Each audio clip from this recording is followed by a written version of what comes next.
আলহামদুলিল্লাহি রাব্বিল আলামিন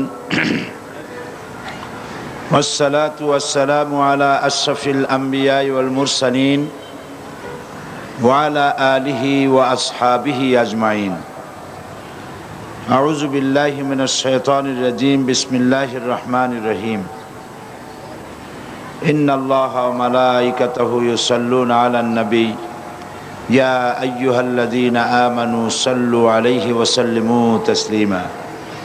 দরুদ শরীফ পড়েন। আল্লাহুম্মা সাল্লি আলা সাইয়্যিদিনা ওয়া নাবিয়িনা শাফিয়ানা মাওলানা মুহাম্মদ সাল্লাল্লাহু আলাইহি ওয়া আলা আলিহি ওয়া সাহবিহি ওয়া বারাক ওয়া সাল্লাম। সম্মানিত সভাপতি, আজকের ইসলামী পাঠাগার খিলগাঁও কর্তৃক আয়োজিত 3 দিন ব্যাপী তাফসীরুল কোরআন মাহফিলের সমাপনী দিবসে মা বোনদের জন্য বিশেষভাবে আয়োজিত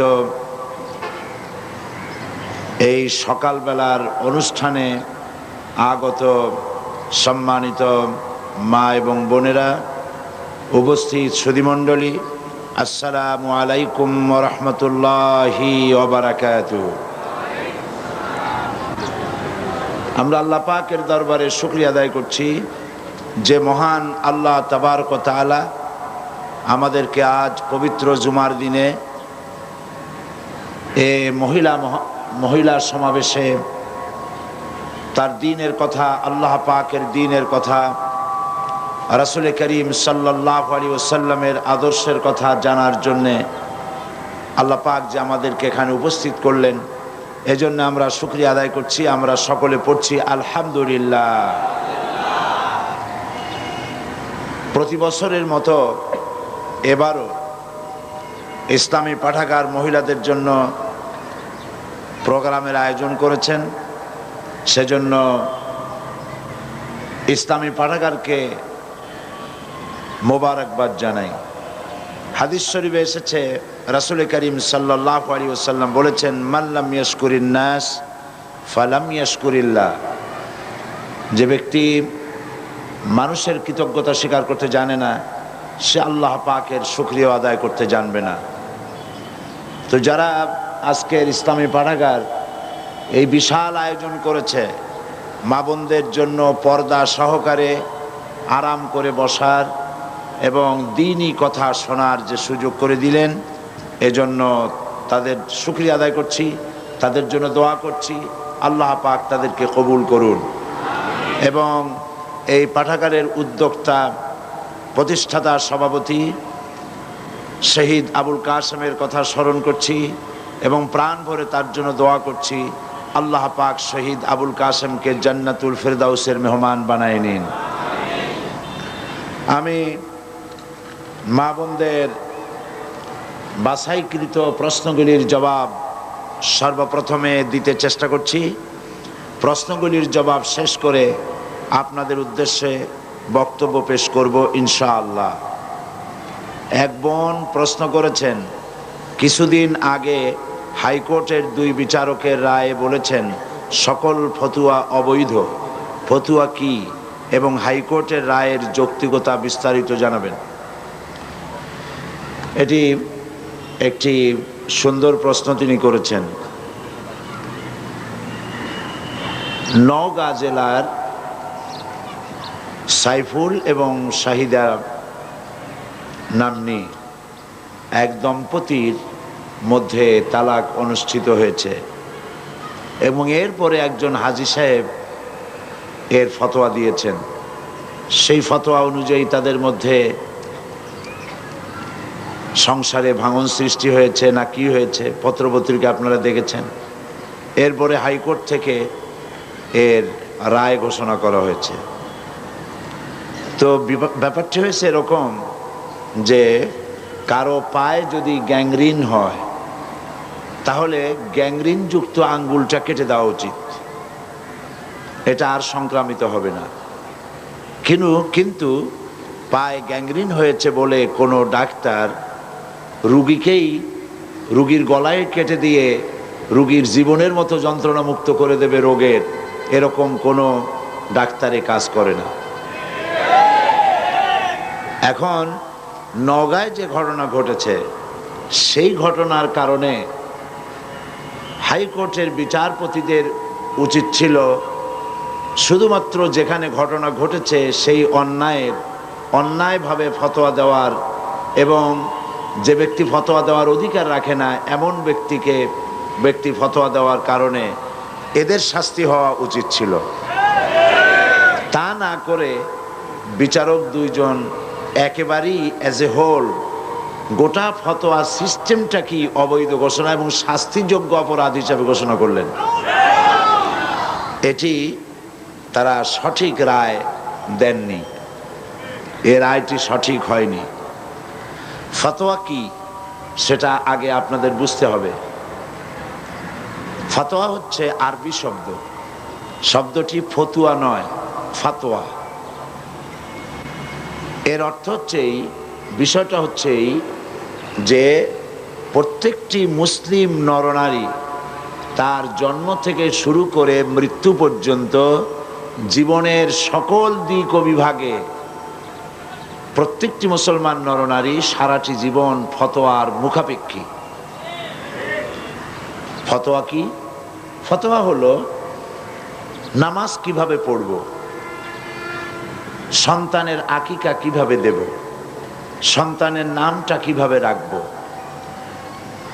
রোজা কেমনে রাখব, কি কি কারণে রোজা ভঙ্গ হয়, কি কি কারণে গোসল ওয়াজিব হয়, ফরজ হয়, বিবাহ কিভাবে করব, দেনমোহর কিভাবে আদায় করব, যদি তালাকের প্রয়োজন হয় তাহলে তার সেই কাজ কিভাবে সম্পাদন করব, ইত্যাদি। জীবন পরিচালনার জন্য যা কিছু প্রয়োজন, এই সব কথাবার্তা জানার জন্য জনগণ বিশেষজ্ঞদের কাছে যাবে। সত্যিকারের যারা আলেম, যারা কোরআন পড়েছেন, হাদিস পড়েছেন, মুমতাজুল মুহাদ্দিসিন, মুমতাজুল ফুকাহা, মুমতাজুল মুফাসসিরিন এরকমের ডিগ্রি অর্জন করেছেন, মুফতি যারা, এই জাতীয় ওলামাদের কাছে যেতে হবে। তো এই সব সমস্যার কথা তাদেরকে বললে ওনারা কোরআন হাদিসের দৃষ্টিতে ওই সমস্যার যেসব সমাধান দিবেন, সিদ্ধান্ত বলবেন, এই সিদ্ধান্তটার আরবি নাম হচ্ছে ফাতোয়া। বিষয়টা বুঝে আসছে কিনা? এখন অ্যাজ এ হোল যদি ফতোয়াকে নিষিদ্ধ ঘোষণা করা হয় তাহলে তো ইসলাম পালন করা মুসলমান নরনারীর জন্য সম্পূর্ণভাবে অসম্ভব হয়ে যাবে। এই কাজটি ওনারা ভালো করেননি। যে রায় দিয়েছেন এ রায়টি সঠিক হয়নি। এ রায়ের পুনর্বিবেচনা হওয়া উচিত, আপিল হওয়া উচিত, এবং এ রায় কিছুতেই দেশের জনগণ মানবে না।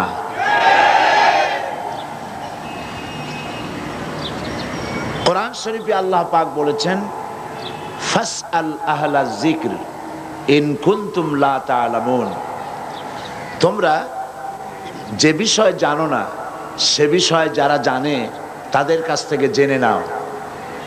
তো যারা বিবাহের দেনমোহর সম্পর্কে জানে না, তালাক সম্পর্কে জানে না, যাকাত সম্পর্কে জানে না, হজ এবং নামাজ সম্পর্কে জানে না, দ্বীনি বিভিন্ন বিষয় যারা জানে না, তো জানার জন্য তারা আলেমদের কাছে যেতে পারবে না, এটা কেমন রায়?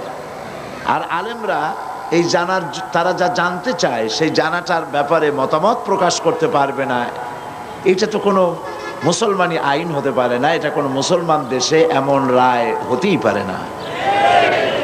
সুতরাং এই রায়টি একটি অন্যায় রায় হয়েছে, সঠিক হয়নি। আর এক বোন বলেছেন, প্রশ্ন করেছেন, হিল্লা বিবাহ কি? আমাদের দেশে হিল্লা বিবাহের প্রথা চালু আছে, তা কি ইসলাম সমর্থন করে? রাগের মাথায় 3 তালাক দিয়ে দিলে পুনরায় বিবাহ করা যাবে কিনা জানতে চাই। এটাও সুন্দর প্রশ্ন। হিল্লা বিবাহ এটি ইসলামের দৃষ্টিতে আদৌ জায়েজ নাই, একেবারেই হারাম, একেবারেই হারাম। তালাকের বিষয়টা হিল্লা প্রশ্ন আসে তালাকের পরে, তাই না? সেজন্য তালাকের কথাটা আগে বলে নেই। ইসলাম কিন্তু তালাক চায় না।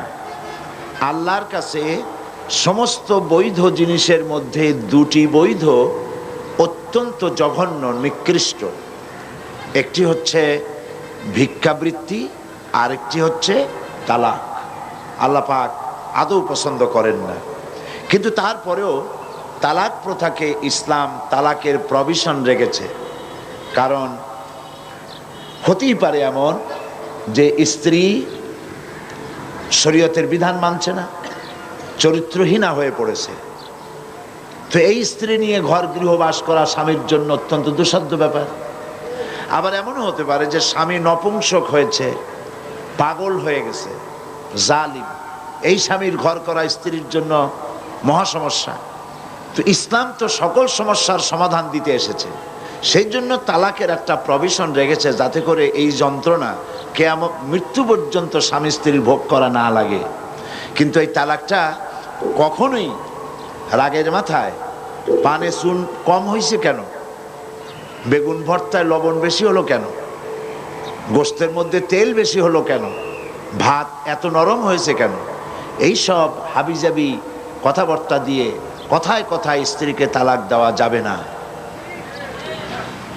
তালাক হচ্ছে, দেখা গেল যে স্ত্রী দুশ্চরিত্রা, চরিত্রহীনা, অথবা শরীয়তের বিধান মানে না, তাকে চেষ্টা করা হবে, স্বামী স্ত্রীর মনোমালিন্য হয়েছে, চেষ্টা করা হবে মনোমালিন্যকে দূর করে স্বামী স্ত্রীর ভালো সম্পর্কে স্থাপনের জন্য চেষ্টা করা হবে। সেজন্য কোরআন শরীফ বলেছে যে এই চেষ্টার জন্য উভয় পক্ষের মুরব্বীদেরকে ডেকে সালিশ করো। সালিশে যদি না হলো, তাহলে প্রথমত চেষ্টা করো স্বামী স্ত্রী নিজেরা দুইজনে, তাতে যদি না হয় তাহলে সালিশ ডাকো। সালিশে তো যদি না হয় তাহলে এক তালাক দাও। একসঙ্গে তিন তালাক দিও না, এক তালাক দাও। এক তালাক দিয়ে সময় দাও, বিছানাটা আলাদা করে দাও, একসাথে এক বিছানায় থেকো না।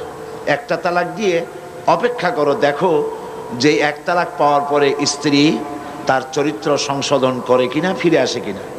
যদি ফিরে আসে তাহলে দ্বিতীয় মাসে তাকে তুমি তোমার কাছে ফিরিয়ে নিতে পারো। এ হলো আল্লাহর বিধান। এ বিধান কার? আল্লাহর বিধান। কোরআন শরীফে আল্লাহ পরিষ্কার বলেছেন, দ্বিতীয় মাসে তারে ফিরায় নাও। দ্বিতীয় মাসে দেখা গেল স্ত্রী ফিরল না, তার পূর্ব নীতির উপরই বহর, চরিত্র ভালো হলো না, তওবা করলো না, শরীয়ত মানলো না, তাহলে বশ্যতা স্বীকার করলো না, তাহলে দ্বিতীয় মাসে আর এক তালাক দাও। বিছানা ওইভাবে আলাদাই থাকুক। যদি স্ত্রী স্বামী থেকে এই বিচ্ছিন্নতায় বিরহ যন্ত্রণা সহ্য করতে না পারে এবং নিজের দোষ ত্রুটি বুঝতে পারে, আর যদি ফিরে আসে, তাহলে তৃতীয় মাসে তারে ফিরায় নাও। দেখছেন আল্লাহর বিধান, ফিরায় নাও। কিন্তু দেখা গেল তৃতীয় মাসেও ফিরল না, তখন তাকে গ্রেট ডেঞ্জার সিগন্যাল নাম্বার 10 দিয়ে দাও। 1, 2, 3, এরপর তো আর কিছু থাকে না। তৃতীয় মাসেও যখন ফিরল না, তখন 3 তালাক বায়না করে তাকে ব্যাক করায় দাও, বাস শেষ হয়ে গেল। এরপরে আল্লাহ পাক বলছেন, এই স্ত্রী আর কোনোদিন তুমি গ্রহণ করতে পারবা না, তোমার জন্য চিরকালের জন্য এই স্ত্রী হারাম হয়ে গেল। হাত্তা তানকিহা জাওজান গায়রাহু, যতক্ষণ পর্যন্ত অন্য পুরুষ সে গ্রহণ না করছে। এইখানে গ্রামের মাতব্বর সর্দারেরা, মেম্বার চেয়ারম্যানেরা এই আয়াতের এই একটু সুযোগ পাইল যে আর একটা পুরুষের কাছ থেকে ঘুরে আসলে তবে তো প্রথম স্বামী পাইতে পারে। সেই জন্য তারা হিল্লার ব্যবস্থা করল। সেই হিল্লাটা কি? সেই হিল্লা হলো একটা পুরুষের সঙ্গে কন্ট্যাক্ট করা হলো, চুক্তি, যে তুমি এই মেয়ে লোকটাকে বিয়ে করবা, কিন্তু সাবধান, তাকে টাচ করতে পারবে না, অথবা 3 দিন রাখবা, তারপরে তাকে তালাক দিয়ে দিবা। এইভাবে পয়সা দিয়া অথবা ম্যানেজড ওয়েতে বিবাহের ব্যবস্থা করে দিল। ইসলামী শরীয়তে এই ধরনের হিল্লা বিবাহ সম্পূর্ণ হারাম, আদৌ জায়েজ নেই। তাহলে কি হবে? হবে এই যে প্রথম স্বামীর তালাক দেওয়ার পর স্ত্রী ইদ্যত পালন করবে, ইদ্যত পালন করার পর সে ইচ্ছে করে কারো সঙ্গে যদি বিবাহ করে, কোনো পুরুষকে যদি স্বামী হিসেবে গ্রহণ করে, আর ওই পুরুষ যদি মারা যায়, তাহলে প্রথম স্বামী তাকে ইদ্যত পালনের পর আবার স্ত্রী হিসেবে নিতে পারবে। 2, এ হলো 1 নম্বর সূরত। 2 নম্বর সূরত হচ্ছে এই যে দ্বিতীয় স্বামী বিবাহ করার পর ঘটনাচক্রে যদি দ্বিতীয় স্বামী তাকে তালাক দেয়, কোনো পরিকল্পিত উপায় নয়, চুক্তির ভিত্তিতে নয়, কোনো ঘটনাচক্রে যদি তালাক দেয়, তাহলে প্রথম স্বামী নিতে পারবে। এছাড়া প্রথম স্বামীর কাছে ফেরার বা গ্রহণ করার কোনো সুযোগ নাই। মৃত্যু পর্যন্ত এই স্বামীর জন্য ওই স্ত্রী হারাম হয়ে গেছে। এই হচ্ছে ইসলামের বিধান। গ্রামের মাতব্বর কি বলল, চেয়ারম্যান কি বলল, এইটা ফতোয়া নয়, এইটা ফতোয়ার বিষয় নয়। আজ পত্র পত্রিকাগুলি আর এনজিওরা খালি বলতেছে ফতোয়াবাজ ফতোয়াবাজ ফতোয়াবাজ। এই কথাটা একটা বিদ্বেষমূলক কথা।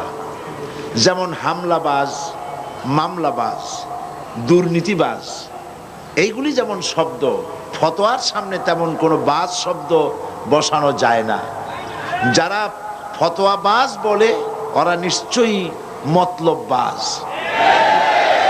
এটা মতলব করে, দুর্বিসন্ধি করে ফতোয়ার মতো এত বড় গুরুত্বপূর্ণ বিষয়কে নিন্দনীয় করার জন্য এই ব্যবস্থা তারা গ্রহণ করেছে। সুতরাং এই বোনের এই প্রশ্নের জবাবে আমি বলছি, হিল্লা বিবাহ ইসলামী বিধান অনুযায়ী কোরআন হাদিসের দৃষ্টিতে সম্পূর্ণ সুস্পষ্টভাবে হারাম, জায়েজ নেই।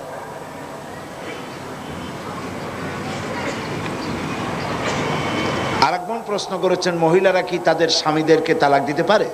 হ্যাঁ পারে, সমান অধিকার, তো সমান অধিকার। তবে তালাক কিন্তু কথায় কথায় ইচ্ছে মাফিক দেওয়া যাবে না। স্ত্রী তার স্বামীকে তালাক দিতে পারবে কয়েকটি ক্ষেত্রে। 1, যদি প্রমাণিত হয় যে তার স্বামী নপুংসক, এটা অভিযোগ করলে হবে না, এটা ডাক্তার কর্তৃক প্রমাণিত হতে হবে যে স্বামী নপুংসক, তাহলে এই স্বামীকে বাদ দিয়ে স্ত্রী ইচ্ছে মতো কোনো পুরুষকে গ্রহণ করতে পারে। 2, যদি স্বামী পাগল হয়ে যায়, উন্মাদ হয়ে যায়, তার সারার আর কোনো লক্ষণ নাই, তাহলে এই স্বামী পরিত্যাগ করে স্ত্রী স্বামীকে তালাক দিয়ে নতুন কোনো পুরুষকে স্বামী হিসেবে গ্রহণ করতে পারে। 3, স্বামী যদি জালিম হয়, তার জুলমে, তার অত্যাচারে স্ত্রী অতিষ্ঠ, তার প্রাণ রক্ষা করা মুসিবত, মুশকিল, এসব কথাগুলি কোর্ট কর্তৃক প্রমাণিত করে স্ত্রী তার স্বামীকে পরিত্যাগ করতে পারে। সুতরাং স্ত্রীকে তালাক দেওয়া স্বামীর একতরফা অধিকার নয়, স্ত্রীকেও অধিকার দেওয়া হয়েছে, স্বামীকে ক্ষেত্র বিশেষে তালাক দেওয়ার অধিকার সেও রাখে। এই বোন আরো একটি প্রশ্ন করেছেন, কিভাবে কি কথায় রাগের অবস্থায় যদি তালাক দেওয়া হয় তা কার্যকর হবে কিনা? হ্যাঁ, তালাকটা আইয়ুব খানের পারিবারিক ল যেটা করেছেন, কি জানি নাম ওইটার, মুসলিম পারিবারিক আইন। মুসলিম পারিবারিক আইনকে এই যে ইদানিং 2 জন বিচারপতি কোর্টে যে রায় দিয়েছেন, তার মধ্যে ওনারা এই কথাও বলেছেন যে মুসলিম পারিবারিক আইন, এই আইনটাকে মসজিদের খতিবরা, মাদ্রাসার শিক্ষকরা তারা মুসল্লিদেরকে এবং ছাত্রদেরকে বুঝিয়ে দিবেন। মসজিদের খতিব, মাদ্রাসার শিক্ষক, হাইকোর্টের এই 2 জন বিচারপতির এই হুকুম মানতে বাধ্য নয়। কারণ পাকিস্তানের সব খারাপ, ঠিক কিনা? পাকিস্তানের সবই তো খারাপ, তাহলে আইয়ুব খানের তৈরি করা মুসলিম পারিবারিক আইন এত ভালো লাগলো কেন? এইটা ভালো লাগার কারণ হচ্ছে যেহেতু মুসলিম পারিবারিক আইন আইয়ুব খান যেটা তৈরি করেছিলেন সেটা ইসলাম বিরোধী, সেই জন্য ভালো লাগছে। এবং এইটার বিরোধিতা করেছিল তৎকালীন সমস্ত আলেম ওলামা, পীর বুজুর্গ এক হয়ে এটার বিরোধিতা করেছেন। এবং আইয়ুব খানের পতনের যত কারণ ছিল তার মধ্যে এটাই ছিল একটা অন্যতম বড় কারণ, মুসলিম পারিবারিক আইন। এই আইনের মধ্যে বলা হয়েছে একসঙ্গে 3 তালাক দিলে এক তালাক হবে বলা হয়েছে। এটা সম্পূর্ণ অন্যায়, অবৈধ। দুনিয়ার কোনো আলেমে কথা বলবে না। যারা সত্যিকারে আলেম, সরকারের পা চাটা গোলাম বা দালাল নয়, সে ধরনের সমস্ত আলেম ওলামা মুফতি সকলে একথা বলবেন, একসঙ্গে 3 তালাক দিলে 3 তালাক হয়েই যাবে, তবে তালাকটা হবে তার জন্য কবিরা গুনাহ। যে তালাক দিল তার জন্য কবিরা গুনাহ হবে, মাকরুহ তাহরিমি হবে। এইভাবে 3 তালাক একসঙ্গে দেওয়া জায়েজ নাই, কিন্তু তালাক দিলে পরে তালাক হয়ে যাবে। 3 তালাক দিলে 3 তালাকই হয়ে যাবে। তার রাগ বসতির দিক আর হাসি খুশিতে দিক, যে কোনো অবস্থায় দিক, যদি সে পাগল না হয়, উন্মাদ না হয়, তাহলে একসঙ্গে 3 তালাক দিলে 3 তালাক হয়েই যাবে।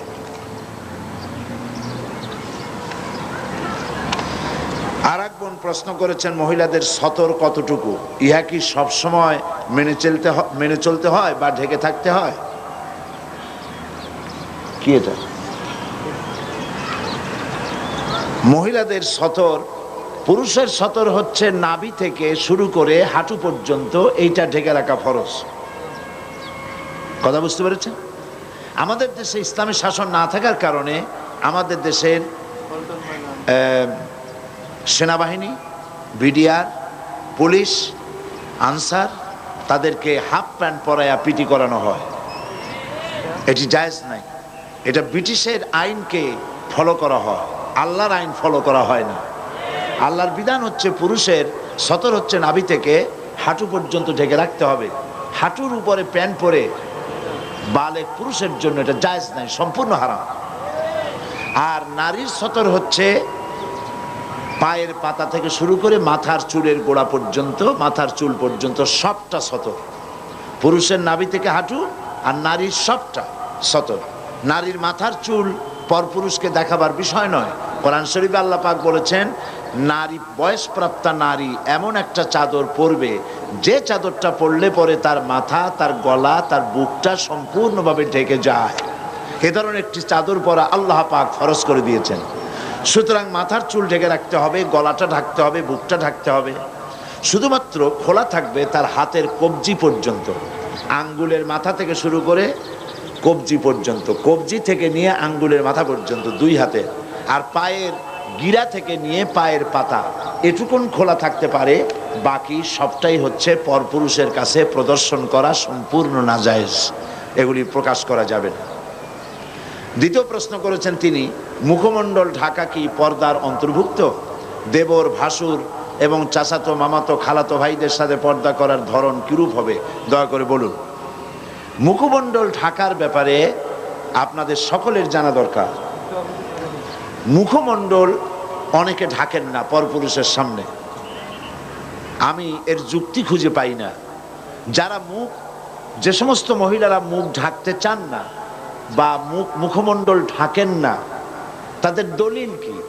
কোরআন শরীফে, হাদিস শরীফের, কোরআনের একটি আয়াত বা একটি শব্দ, হাদিসের একটি বাক্য এমন কি পাওয়া যাবে যার দ্বারা প্রমাণিত হয় যে মেয়ে লোকরা তারা তাদের মুখ খোলা রাখতে পারবে পরপুরুষের সামনে? আমি তো পাইনি। আমি যদ্দূর পড়াশোনা করেছি, আমি একজন ছোট মানুষ, ছোট ব্যক্তি, আমার পক্ষে যদ্দূর সম্ভব লেখাপড়া করার, আমার কাছে যথেষ্ট কিতাবপত্র কালেকশন আছে আলহামদুলিল্লাহ। তো আমি যদ্দূর পড়াশোনা করেছি, আমি এরকম একটি হাদিস, এরকম কোরআনের একটি আয়াত কোথাও পাই নাই যার দ্বারা নারী তার চেহারাকে পরপুরুষের সামনে খুলে রাখতে পারে, এমন কোনো আয়াত বা হাদিস আমার সামনে পড়ে নাই। যদি কেউ পেয়ে থাকেন তাহলে আমাকে জানালে আমি খুশি হব, আমি শিখতে পারবো। আমি পাইনি। মুখমণ্ডল খোলা রাখবেন কেন? আমার প্রশ্ন, মানুষের শরীরের কোন অংশ, পুরুষ হোক আর নারী হোক, তার শরীরের কোন অংশ সব থেকে বেশি আকর্ষণীয়? বলেন বলেন। মুখ, তার চেহারা। একটা পুরুষ আর একটা নারী দেখে পাগল হয়ে যায়,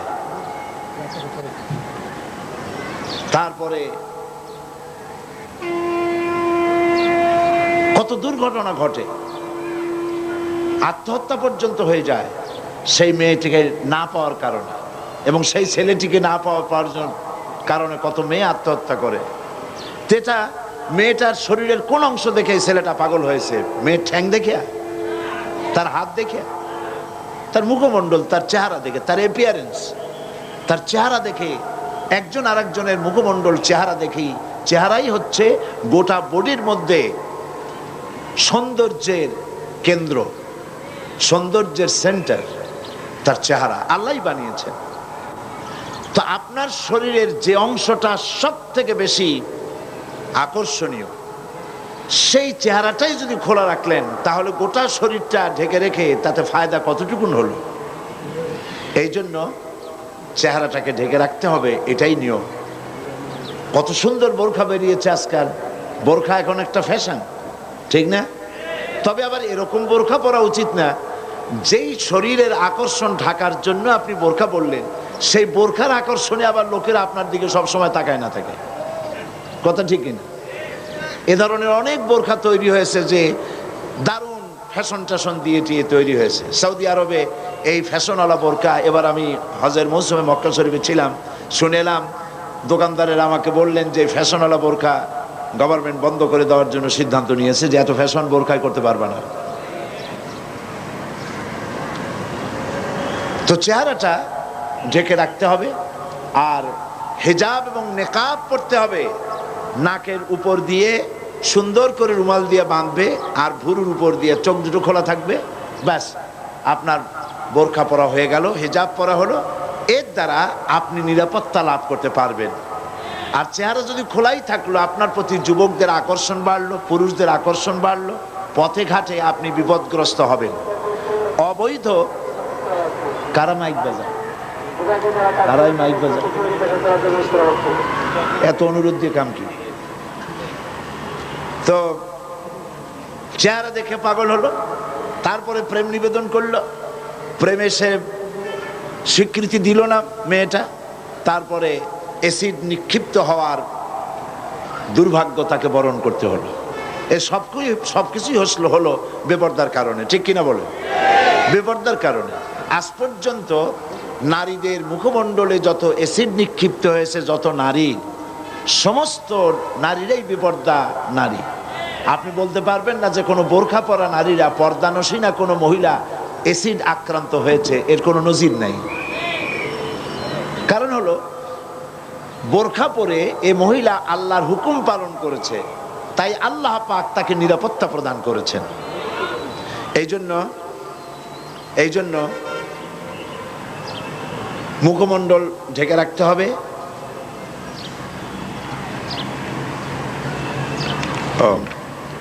মা বোনদের মধ্য থেকে একটা স্লিপ এসেছে আমার কাছে, সেখানে লেখা হয়েছে যে কেউ কোনো মা বোন পরস্পরে সাইড টক করতেছেন, কথাবার্তা বলতেছেন। এটা স্বাভাবিক, অনেক দিন পর অনেক সাথে দেখা হয়, বুবু তোমার মেয়ে কোথায় বিয়ে দিছো, তুমি খাইছো কি, ইত্যাদি কথাবার্তা হতেই পারে। তো সেজন্য আমি অনুরোধ করবো, এখন যদি আপনারা কথা বলেন তাহলে আমাকে নাই ভালো ছিল, আপনারা গল্প করতেন। আমাকে যখন এনেছেন তখন আমার কথা মেহরবানি করে শুনুন, আমি বক্তব্য শেষ করি, তারপরে আপনারা আরো 1 ঘন্টা এখানে বসে থাকেন পর্দার মধ্যে, আর নিজেরা খোঁজ গল্প করুন, কোনো অসুবিধা নেই।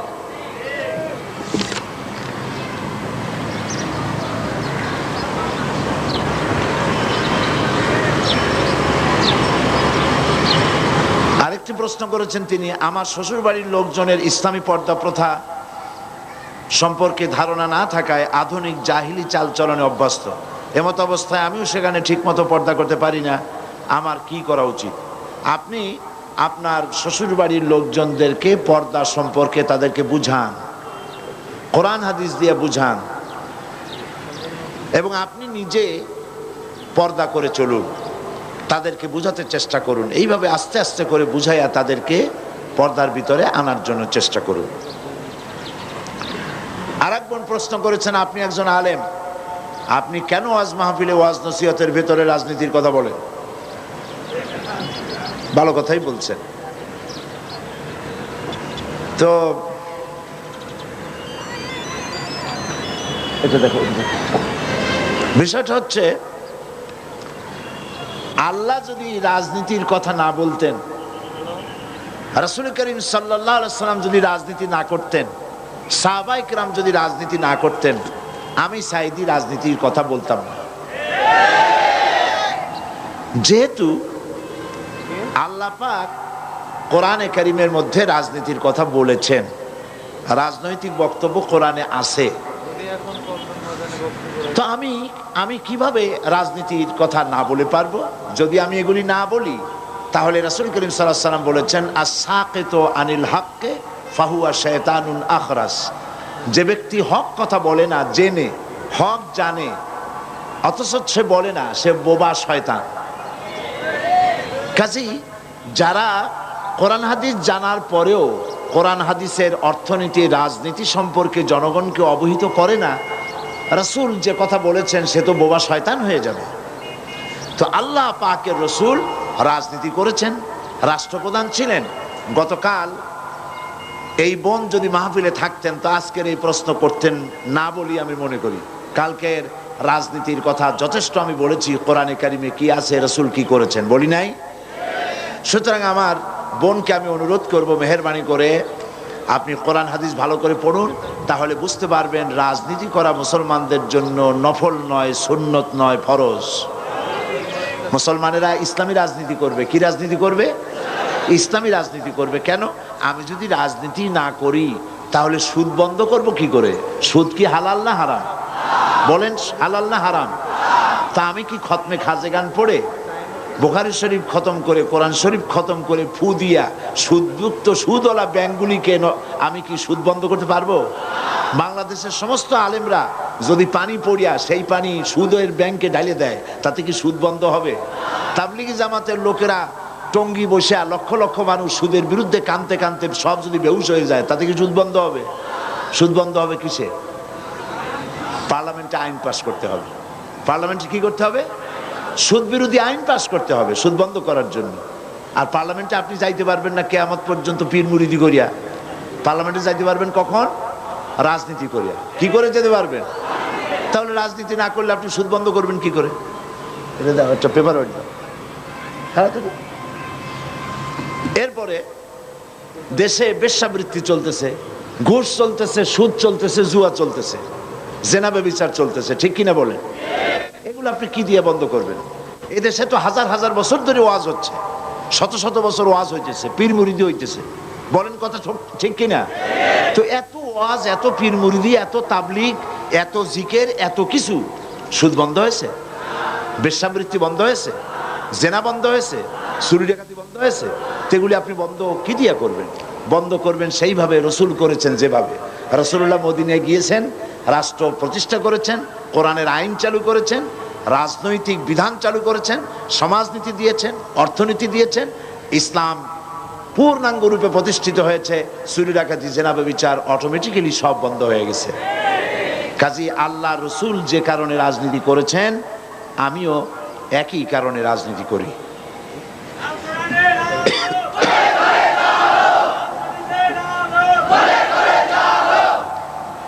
আর এক বোন প্রশ্ন করেছেন, পায়ে মেহেদি দেওয়া কি জায়েজ আছে? রাসূলুল্লাহ সাল্লাল্লাহু আলাইহি ওয়াসাল্লাম কি সত্যিই দাড়িতে মেহেদি দিয়েছিলেন? এ সম্পর্কে বিস্তারিত আলোচনা করলে কৃতজ্ঞ হবে। এত বিস্তারিত বলার দরকার নেই, শুধু এতটুকুন জেনে রাখুন যে রাসূল করিম সাল্লাল্লাহু আলাইহি ওয়াসাল্লাম মেহেদি লাগান নাই, কারণ তার মেহেদি লাগাবার কোনো দরকার হয়নি। মেহেদি লাগায় তো দাড়িটা লাল বানাবার জন্য, তাই তো, রঙিন করার জন্য। এখন হুজুরের দাড়ি পাকে নাই, চুলি পাকে নাই, ইন্তেকালের আগে মাত্র 17 গাছা চুল দাড়ি পাকছিল, মাত্র 17 গাছা চুল দাড়ি পাকছিল, এই জন্য মেহেদি লাগাবার কোনো দরকার হয়নি। তবে সাহাবায়ে কেরাম মেখেছেন, হুজুর তা পছন্দ করেছেন। কাজেই মেহেদি যদি কোনো মেয়ে লোক পায়ে লাগায় তা কোনো গুনাহ হবে না। হাতেও লাগাতে পারেন, পায়েও লাগাতে পারেন, কোনো নাজায়েজ বিষয় নয়। বরং হাতে মেহেদি লাগানো, মেয়েরা হাতে মেহেদি লাগাবে, এটা রাসূলুল্লাহ পছন্দ করতেন।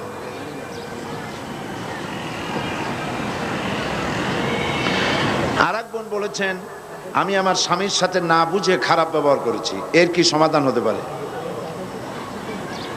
খারাপ ব্যবহার যদি আপনি করেছেন, এখন যখন বুঝছেন, তো স্বামী তো দূরের কোনো বিষয় নয়, আপনার একেবারে হাতের মুঠোয়, আপনি তার কাছ থেকে ক্ষমা চেয়ে নিন, ব্যাস ঝামেলা চুকে যাবে। রমজান মাসে মহিলাদের যে রোজা ভাঙা লাগে, সেই রোজা ভেঙে ভেঙে থাকলে কি হবে? হ্যাঁ হবে।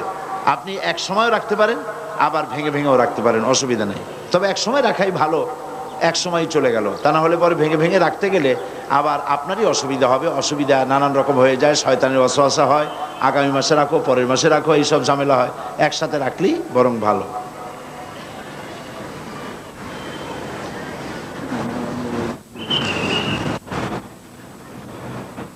আমাদের জীবনে অনেক কাজা নামাজ আছে, ওই নামাজ আমাদের পড়তে হবে কিনা বলবেন। ফরজ নামাজ যা কাজা করেছেন তা সব আদায় করতে হবে, আদায় করা উচিত, করতে হবে। এবং এর নিয়ম হচ্ছে প্রত্যেক ফরজ নামাজের আগে সেই ফরজ কাজা নামাজটা আদায় করে নেবেন। যেমন ফজরের আগে, ফজরের ফরজ পড়ার আগে কাজাটা আদায় করে নিলেন, জোহরের আগে জোহরের উমরি কাজাটা আদায় করে নিলেন, আসরের আগে আসরের উমরি কাজাটা আদায় করে নিলেন। এইভাবে করে করে প্রত্যেক নামাজের আগে আপনি যে কাজা নামাজটা পড়ে, যে নামাজগুলি কাজা আছে আপনি আদায় করে নেবেন। আমার জানা মতে পাত্র নির্বাচনের ক্ষেত্রে ইসলাম নারীদেরকে স্বাধীনতা দিয়েছে।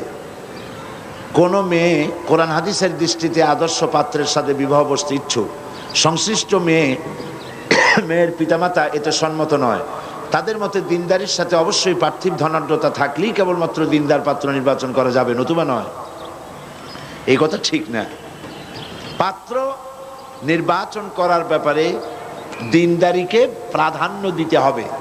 এরকম দেখা গেছে যে দিনদার পাত্রের কাছে দিয়েছে, মাল ছিল না, কিন্তু পাত্র দিনদার।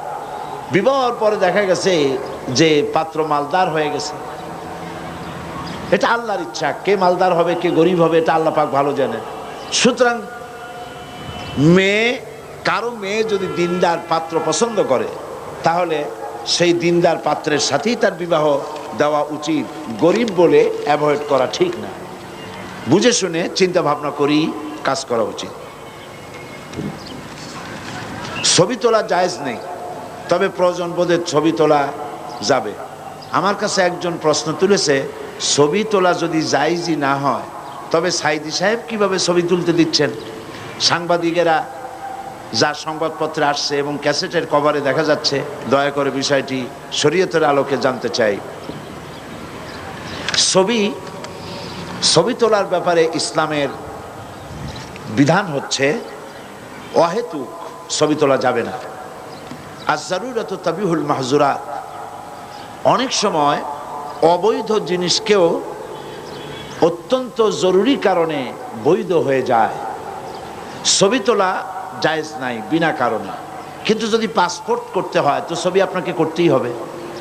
আপনি কলেজে ভর্তি হবেন, ব্যাংকে টাকা রাখবেন, ছবি আপনাকে করতে হয়।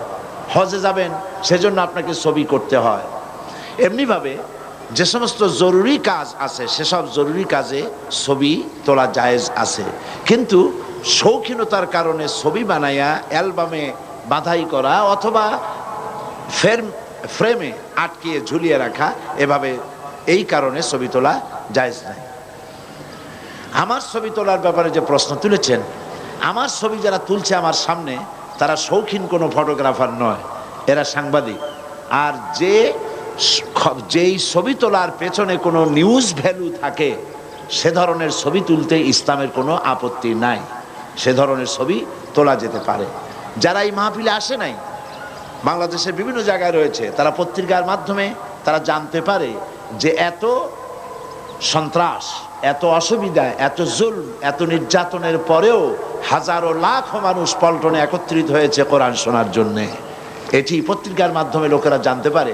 ফলে ছবি, সাংবাদিকেরা যে ছবি নেয়, যে সমস্ত ছবির নিউজ ভ্যালু হয়, এই ধরনের ছবি তোলা নাজায়েজ নয়।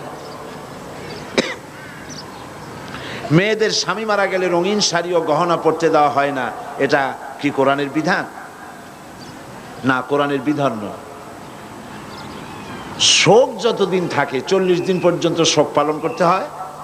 সেই শোক পালনের সময় স্বর্ণ, তারপরে এই কি বলে রঙিন কাপড় চোপড়, রূপচর্চা ইত্যাদি কার জন্য? যার জন্য ছিল তিনি তো বিদায় হয়ে গেছেন।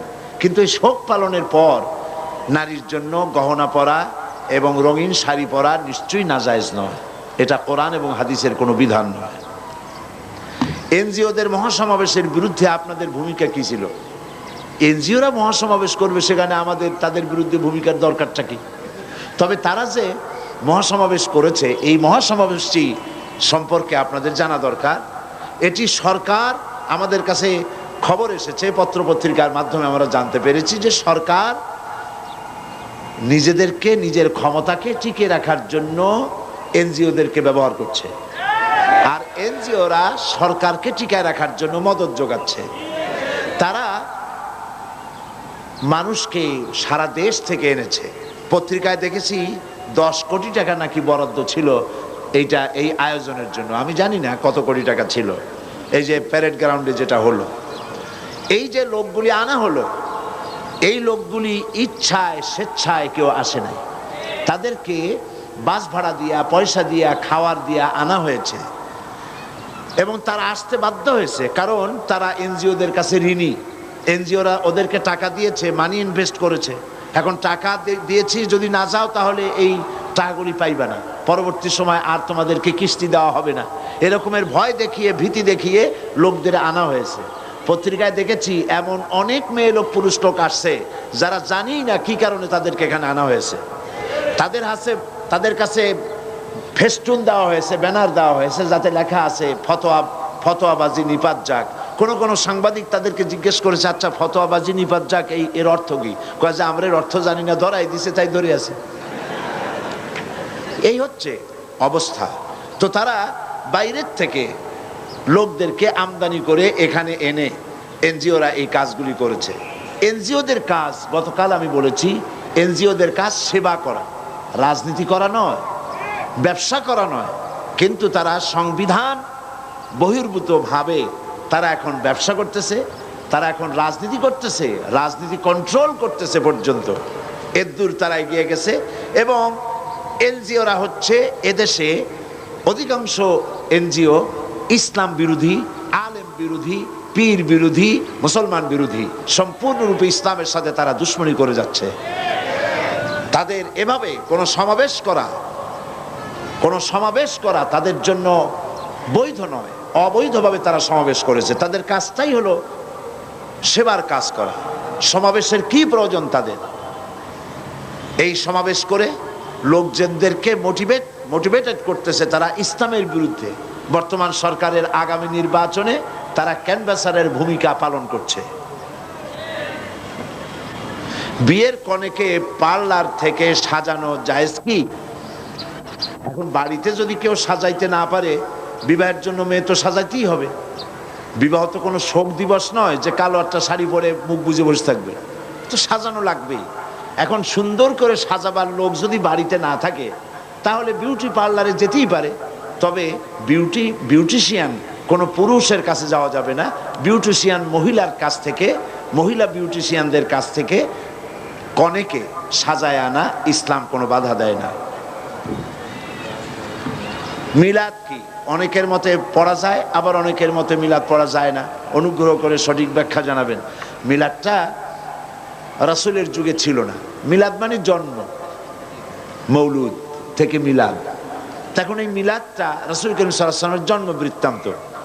এই জন্ম বৃত্তান্তের যে সিস্টেম আমাদের দেশে, উপমহাদেশে চালু হয়েছে, কতগুলো লোক এক জায়গায় বসে, তারপরে সব দাঁড়াইয়া এনাবি সালাম আলাইকা কোরআন সুরে সমস্বরে একযোগে পড়ল।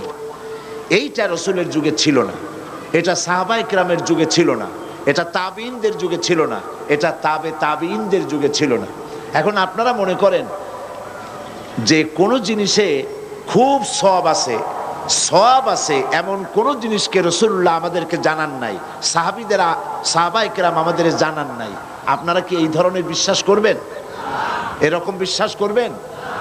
যাতে সওয়াব আছে রাসূলুল্লাহ সব আমাদের জানাইছেন, সাহাবায়ে কেরাম আমাদের সব জানাইছেন। তো মিলাদে যদি সওয়াব থাকবে তো রাসূলুল্লাহ বললেন না কেন? সাহাবীদের চাইতে আমরা কি বেশি রাসূলুল্লাহকে ভালোবাসতে পারবো? জবাব দেন, পারবো? তো যদি এইটা রাসূলুল্লাহর ভালোবাসার কারণে হয়, তাহলে সাহাবীরা কেন মিলাদ পড়েন নাই? তারা কেন ইয়া নবী সালাম আলাইকা, ইয়া রাসূল সালাম আলাইকা একযোগে দাঁড়ায় পড়ে নাই? এই কথাগুলি বোঝেন আপনারা? রাসূলের যুগে নাই, সাহাবীদের যুগে নাই, তাবিঈনদের যুগে নাই, তাবিঈনদের যুগে নাই। রাসূলুল্লাহর ইন্তেকালের 600 বছর পর মিলাদ আবিষ্কার হয়েছে। এইরকম একটা সুস্পষ্ট বিদআত মুসলমানদের পালন করা উচিত নয়। মহিলাদের সালোয়ার কামিজ ছাড়া কাপড় পরে নামাজ হয় কিনা বুঝিয়ে বলবেন। হবে না কেন? শাড়ি পরে পড়বেন, হবে। সালোয়ার কামিজ শাড়ি যেটাই পরবেন আপনার সতরটা পুরাপুরি ঢাকলেই হলো, নামাজ হয়ে যাবে। বর্তমান প্রেক্ষাপটে গার্মেন্টসের মেয়েরা কিভাবে পর্দা করবে? গার্মেন্টসে তো মেয়েরাই বেশি, সেখানে আপনি পর্দা করার জন্য বাইরে যেভাবে চলেন ওইভাবে বোরখা একটা পরে নেবেন, চোখ দুটো খোলা রাখবেন। পুরুষ না থাকলে মুখ খোলা রেখেও কাজ করতে পারবেন, পুরুষ এসে গেলে আবার নেকাবটা পরে নেবেন, এভাবেই কাজ করবেন। মহিলাদের হাত পা মুখমণ্ডল কি সতরের অন্তর্ভুক্ত না? এটার এর জবাব তো দিয়েছি।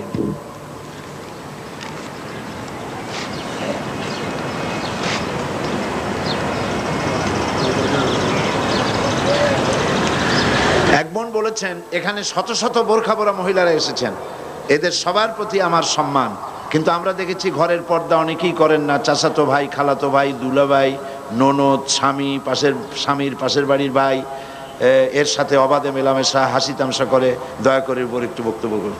তো এটা তো আসলেই খুব দুঃখজনক। বাইরে এসে বোরখা পড়লেন আর ভিতরে খালাতো ভাই, মামাতো ভাই, দুলাভাই, ননদ, আরও জনে কি আছে, এদের সঙ্গে এই হাসি তামাশা খোলাভাবে চলাফেরা করা, এই পর্দার কোনো মানে হবে না, এর মানে হবে না। পরপুরুষ থেকে আপনাকে আপনার স্বাতন্ত্র্য বজায় রাখতেই হবে। পরপুরুষ কারা? পরপুরুষ হচ্ছে স্বামীর মৃত্যুর পরে যে সমস্ত পুরুষের সাথে বিবাহ জায়েজ আছে, সব পরপুরুষ। এদের সঙ্গে আপনাকে শালীন এবং মার্জিতভাবে চলাফেরা করতে হবে। কাদিয়ানীদের ছেলে মেয়েদের কোরআন শিক্ষা দেওয়া ঠিক কিনা? আমাদেরকে যদি কোরআন শিক্ষা দিতে বলে তাহলে আমরা কি যাব তাদের বাসায়? কিছু খাওয়া ঠিক হবে কিনা? এখন কোরআন যদি কেউ শিখতে চায় তো শেখানো যাবে, নিঃসন্দেহে শেখানো যাবে। তবে কাদিয়ানীরা ইসলামের দৃষ্টিতে কাফের, নিঃসন্দেহে কাফের। তাদের তৈরি করা কোনো খাবার মুসলমানদের খাওয়া উচিত নয়।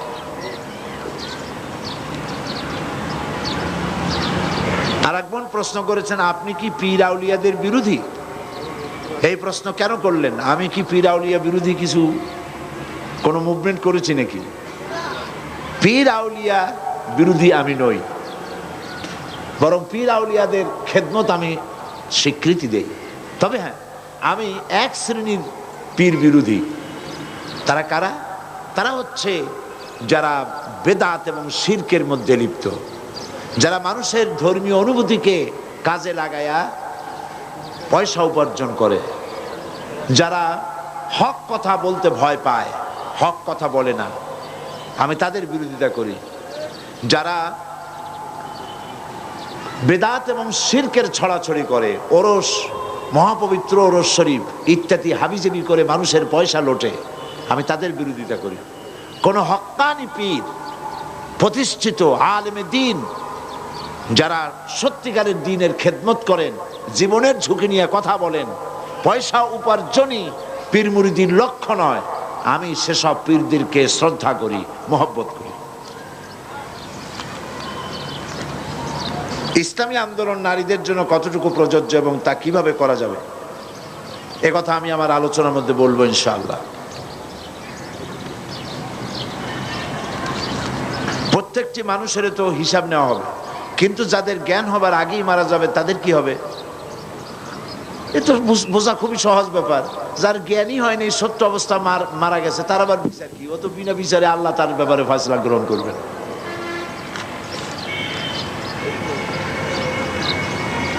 বিগত দিনে না বোঝার কারণে, সাংসারিক ঝামেলার কারণে অনেক নামাজ কাজা হয়েছে, সেগুলি কিভাবে কখন আদায় করবে এই প্রশ্নের জবাব দিয়েছি।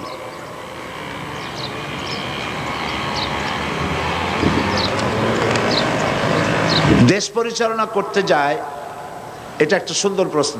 এক বোন বলেছেন, অনেকে বলে ইসলামপন্থীরা যদি দেশ পরিচালনা করতে যায় তাহলে হিন্দু, মুসলমান, বৌদ্ধ, খ্রিস্টান নির্বিশেষে সকল নারীকেই বোরকা পড়তে বাধ্য করবে। কথা কি সত্যি? বিভিন্ন মুসলিম দেশে কি অন্য ধর্মাবলম্বীদের মেয়েদেরকেও পর্দা করতে হয়? ইসলামী শাসন যদি দেশে প্রতিষ্ঠিত হয়, মুসলিম মহিলারা পর্দা তো করবেই। অমুসলিম মহিলাদের বোরখা পরার প্রয়োজন হবে না, তবে শালীনভাবে চলতে হবে। শালীন এবং মার্জিতভাবে তাদেরকে চলার জন্য বলা হবে। কারণ যত দুর্ঘটনা ঘটে সবই এই যত নারী ঘটিত দুর্ঘটনা যা ঘটে সব কিছুই নারীর সৌন্দর্য প্রদর্শনী প্রবণতার কারণেই এই সমস্ত দুর্ঘটনাগুলি ঘটে থাকে। সুতরাং হিন্দু হোক, বৌদ্ধ হোক, খ্রিস্টান হোক, প্রত্যেক নারীর জন্যই তার নিজের হেফাজতের জন্যই শালীন এবং মার্জিতভাবে চলাফেরা করা জরুরি। তবে মুসলিম মহিলারা যেভাবে পর্দা করবে, হেজাব করবে, নিকাব করবে, ওইভাবে বিধর্মী মহিলাদেরকে বাধ্য করা হবে না। তাদেরকে বলা হবে তারা যেন শালীন এবং মার্জিতভাবে চলাফেরা করে। ব্যাস, প্রশ্নের জবাব। প্রশ্ন তো অনেক করেছেন, সব প্রশ্নের জবাব দেওয়া তো সম্ভব নয়, যেহেতু আজকে জুমার দিন। আমি সব প্রশ্নের জবাবের দিকে গেলাম না। এখন আমি আপনাদের উদ্দেশ্যে কিছু কথা বলতে চাই। আর প্রশ্ন যা আপনারা করেছেন, প্রতি বছর অনেক প্রশ্ন করা হয়, সেই সব প্রশ্ন আবার এক জায়গায় করে আমি যত জবাব দেই, সেই জবাবগুলি আবার বইয়ের আকারে প্রকাশ হয়।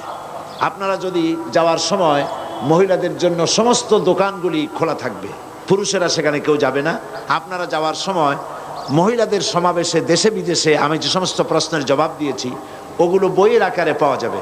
আপনারা সে বইগুলি নিয়ে গেলে আপনাদের কাঙ্ক্ষিত, বাঞ্ছিত, প্রত্যাশিত প্রশ্নগুলির জবাব পাবেন ইনশাআল্লাহ। এখন আমি আপনাদের সামনে কিছু আলোচনা পেশ করছি সকলের উদ্দেশ্যে। নাহমাদুহু ওয়া নাস্তাঈনুহু ওয়া নাস্তাগফিরুহু ওয়া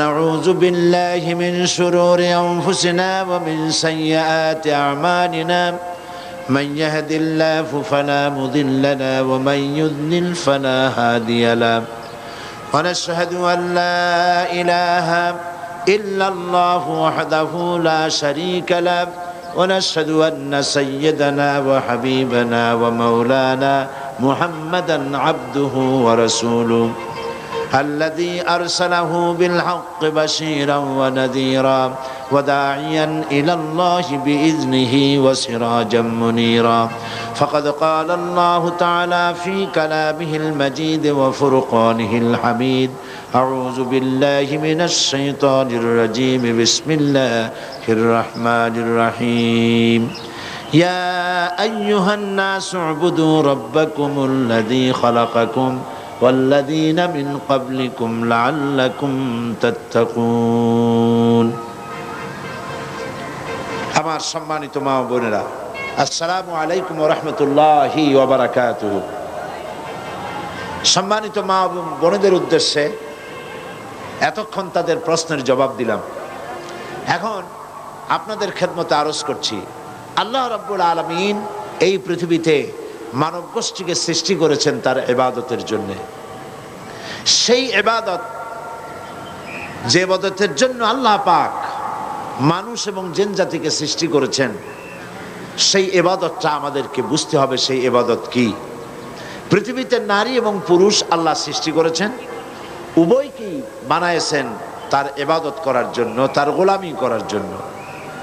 সেই গোলামি শুধু নামাজে, রোজায়, হজ, যাকাতে নয়, সেই গোলামি জীবনের সকল ক্ষেত্রেই করতে হবে।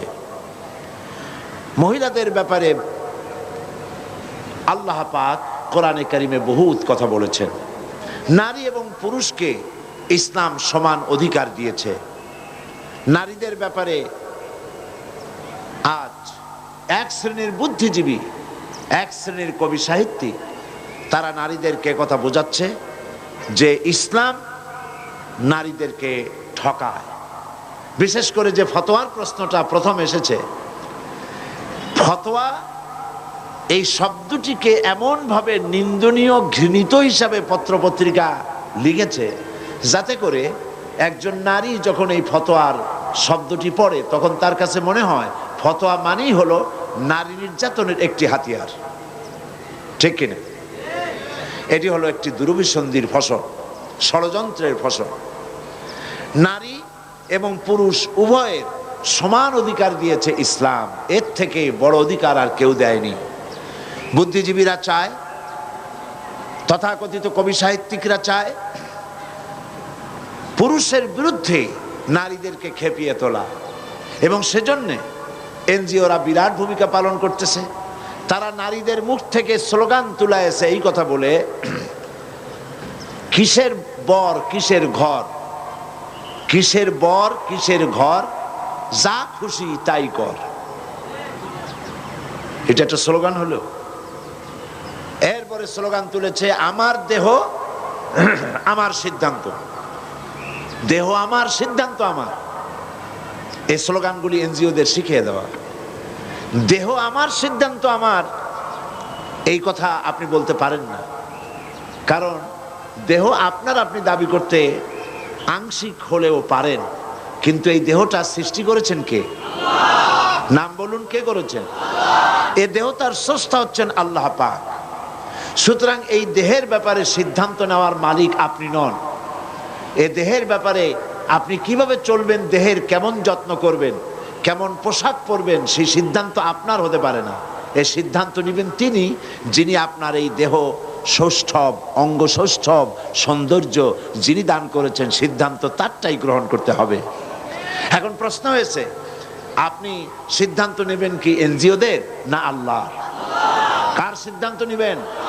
তো আল্লাহ পাক সিদ্ধান্ত দিয়েছেন নারীদের ব্যাপারে, সিদ্ধান্ত দিয়েছেন তার চলার, তার বলার, তার কাপড় চোপড়ের, তার ওঠা বসার সিদ্ধান্ত, কি ধরনের পোশাক সে পরবে। কোরআন শরীফ তা পরিষ্কার করে বলে দিয়েছে, হাদিস শরীফ তা পরিষ্কার করে বলে দিয়েছে। সুতরাং নারী, অনেকে মনে করেন যে নারী হয়ে জন্মগ্রহণ করে আমার জীবনটাই বৃথা হয়ে গেছে। আসলে আপনার জীবন বৃথা হয়নি, বরং নারী হয়ে জন্মগ্রহণ করে আপনার জীবন তো ধন্যই হয়েছে। আপনাকে ভেবে দেখতে হবে, এই পৃথিবীতে যারা আল্লাহ দাবি করেছে, ইলাহ দাবি করেছে, রব দাবি করেছে, তারা কেউ তো নারী ছিলেন না, সবগুলি পুরুষ। ফেরাউন, নমরুদ, আবু জাহাল, আবু লাহাব, সাদ্দাদ, হামান, এরা কেউ কিন্তু নারী নয়, সবগুলি কি পুরুষ। এবং ইসলাম সর্বপ্রথম যিনি গ্রহণ করার সৌভাগ্য অর্জন করলেন, তিনিও কিন্তু কোনো পুরুষ নন। তিনি কে? একজন মহিলা, যার নাম হযরত খাদিজাতুল কুবরা রাদিয়াল্লাহু তাআলা আনহা। ইসলামের জন্য যখন রক্তের প্রয়োজন হলো, তখন কোন পুরুষ সেই সৌভাগ্য অর্জন করতে পারেনি। সর্বপ্রথম ইসলামের জন্য যিনি বুকের তাজা রক্ত ঢেলে দিয়েছিলেন, তিনি আপনাদের মতোই একজন নারী, যার নাম হযরতে সুমাইয়া রাদিয়াল্লাহু তাআলা আনহা। কাজে আপনি হীনমন্যতায় কেন ভুগবেন? ইনফ্রারিটি কমপ্লেক্সে কেন ভুগবেন?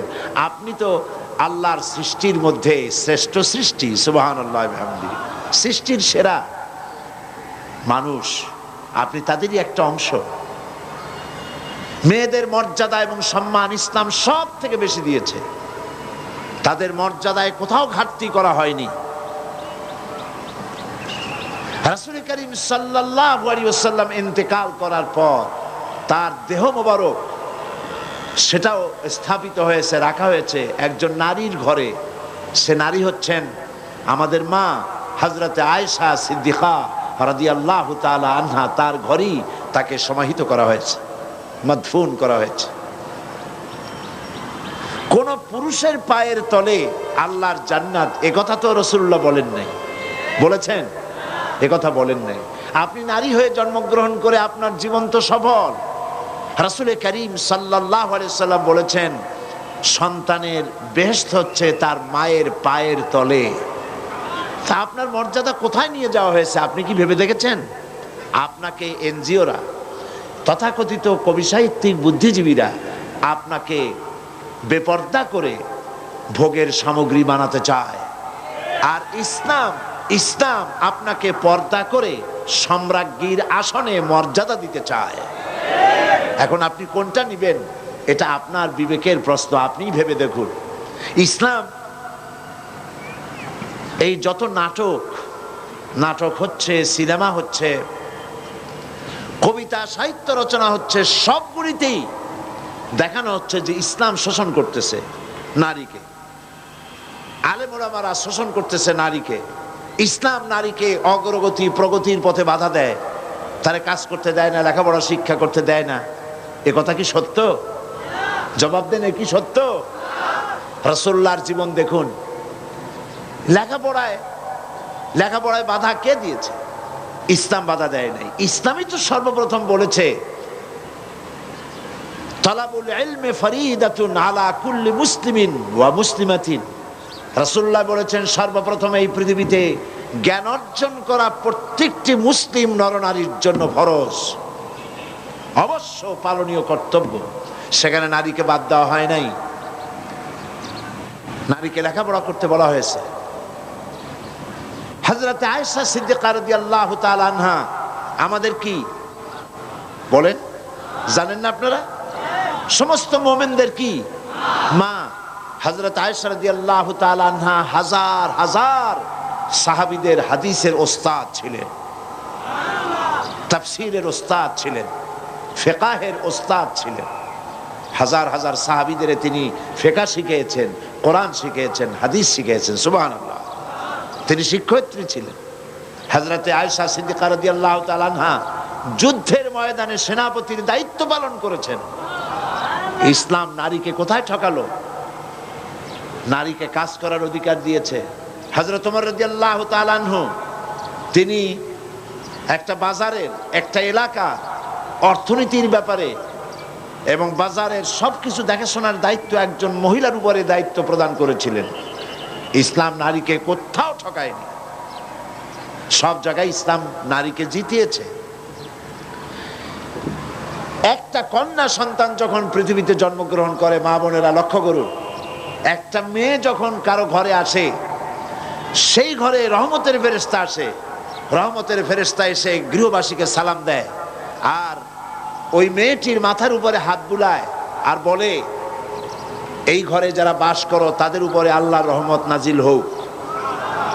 এই নবজাতক এই মেয়েটিকে যে যত্ন করবে, আদর করবে, সেবা করবে, ভালোবাসবে, সাহায্য করবে, সেই লোকটির প্রতি আল্লাহর সাহায্য কিয়ামত পর্যন্ত অব্যাহত থাকবে বলেছেন রাসূল করিম সাল্লাল্লাহু আলাইহি ওয়াসাল্লাম। এই কথা কিন্তু কোনো ছেলে হলে পরে এরকমের একটি হাদিসও নাই। রাসূলুল্লাহ বলেছেন, দুইটা কন্যার পিতা যদি কেউ হয়, শুনতেছেন কথা? দুইটি কন্যার পিতা যদি কেউ হয়, তাহলে ওই দুই কন্যাকে যদি সে আদব শিখাতে পারে, দ্বীন শিখাতে পারে, সৎপাত্রস্থ করতে পারে, ভালো ব্যবহার করতে পারে, কিয়ামতের দিন সেই দুই কন্যার পিতা আর আমি মুহাম্মদ সাল্লাল্লাহু আলাইহি ওয়াসাল্লাম আল্লাহর জান্নাতে পাশাপাশি অবস্থান করব। এ কথা কোনো পুত্র সন্তানের ব্যাপারে বলা হয়নি। রাসূলুল্লাহ বলেছেন, লা তুকরিহুল বানাত ফা ইন্নী আবুল বানাত। খবরদার মেয়েদেরকে গালি দিও না। আবার শুনুন, রাসূলুল্লাহ বলেছেন, খবরদার নারী জাতিকে, মেয়েদেরকে গালি দিও না, কারণ আমি মুহাম্মদ সাল্লাল্লাহু আলাইহি ওয়াসাল্লাম মেয়েদের পিতা। সুবহানাল্লাহ। হুজুরের ছেলেরা বেঁচে ছিলেন না, সব ছেলেরা মারা গিয়েছিলেন, বেঁচে ছিলেন সব মেয়েরাই। রাসূলুল্লাহ একদিনও আল্লাহর কাছে হাত তুলে দোয়া করেন নাই, আল্লাহ সব ছেলেগুলি মরে গেল, আমারে আরেকটা ছেলে দাও। একটা হাদিস নাই, একদিন এরকম দোয়া করেন নাই। ছেলে মেয়ে আল্লাহর কাছে, আল্লাহ রসুলের কাছে সমান মর্যাদা। তো ইসলাম কোথায় ঠকাইলো? মা বোনেরা, ইসলাম বিদ্বেষী, ইসলামের জঘন্য দুশ্মন এনজিও এবং তাদের কর্তৃক পরিচালিত পত্রিকাগুলি বিশ্বাস করবেন না। এরা আপনাদেরকে বিভ্রান্ত করে। এরা নারী সৌন্দর্যের পক্ষে, নারীর সৌন্দর্য প্রদর্শনীর পক্ষে এরা বক্তব্য রাখে। মেয়েদের সৌন্দর্য প্রতিযোগিতা হয় না? আমাদের দেশে একবার হইতে চাইছিল, তারপর আমরা এই পল্টন ময়দানে এর বিরুদ্ধে বক্তব্য রাখছিলাম, মনে আছে? এবং আমি সেখানে বড় রকমের কথাই বলছিলাম। আল্লাহর মেহেরবানি তারা সাহস করেনি, সৌন্দর্য প্রতিযোগিতা হয়নি। এই বুদ্ধিজীবীরাই, এই যে যারা লম্বা লম্বা কথা বলে, এই কবি সাহিত্যিকরাই এই এক শ্রেণীর লম্পট, ওরাই নারীর সৌন্দর্য প্রতিযোগিতা তারা করে। এরপরে বাংলাদেশ গোপনে গোপনে এই সরকারের আমলে সৌন্দর্য প্রতিযোগিতা করে একটা মেয়েকে মিস বাংলাদেশ বানাইছে। দাঁড়ে নাউজুবিল্লাহ। আল্লাহ মানুষকে সৌন্দর্য দেন সেই সৌন্দর্য প্রতিযোগিতা করার জন্য নয়, তোমার খায়েশটাকে তুমি পুরুষ তোমার সৌন্দর্য প্রতিযোগিতা করো গিয়া, নারীকে নামাইছো কেন? মেয়েদেরকে সৌন্দর্য প্রতিযোগিতায় নিয়া বিচারক মণ্ডলীরা মেয়েদের শরীরের যেসব অঙ্গ প্রত্যঙ্গ মাপজোপ করে তা শয়তানও চিন্তা করতে পারে না। এই জন্য আমি এই পল্টনে দাঁড়ায় বলছিলাম, যারা উদ্যোগী নারী মহিলার সৌন্দর্য প্রতিযোগিতা যারা করতে চান, যারা বিচারক মণ্ডলী, তারা অন্যের মেয়েদের শরীরের যেসব জায়গা মাপেন, আপনার নিজের মেয়ের ওই সব জায়গা মাপতে পারবে? লম্পট, শয়তানের সর্দার।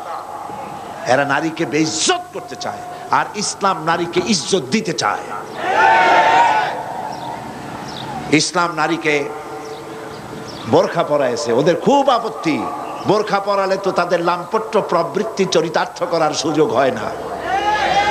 এজন্য তারা সহশিক্ষা চালু করেছে, ইসলাম সহশিক্ষাকে হারাম করেছে।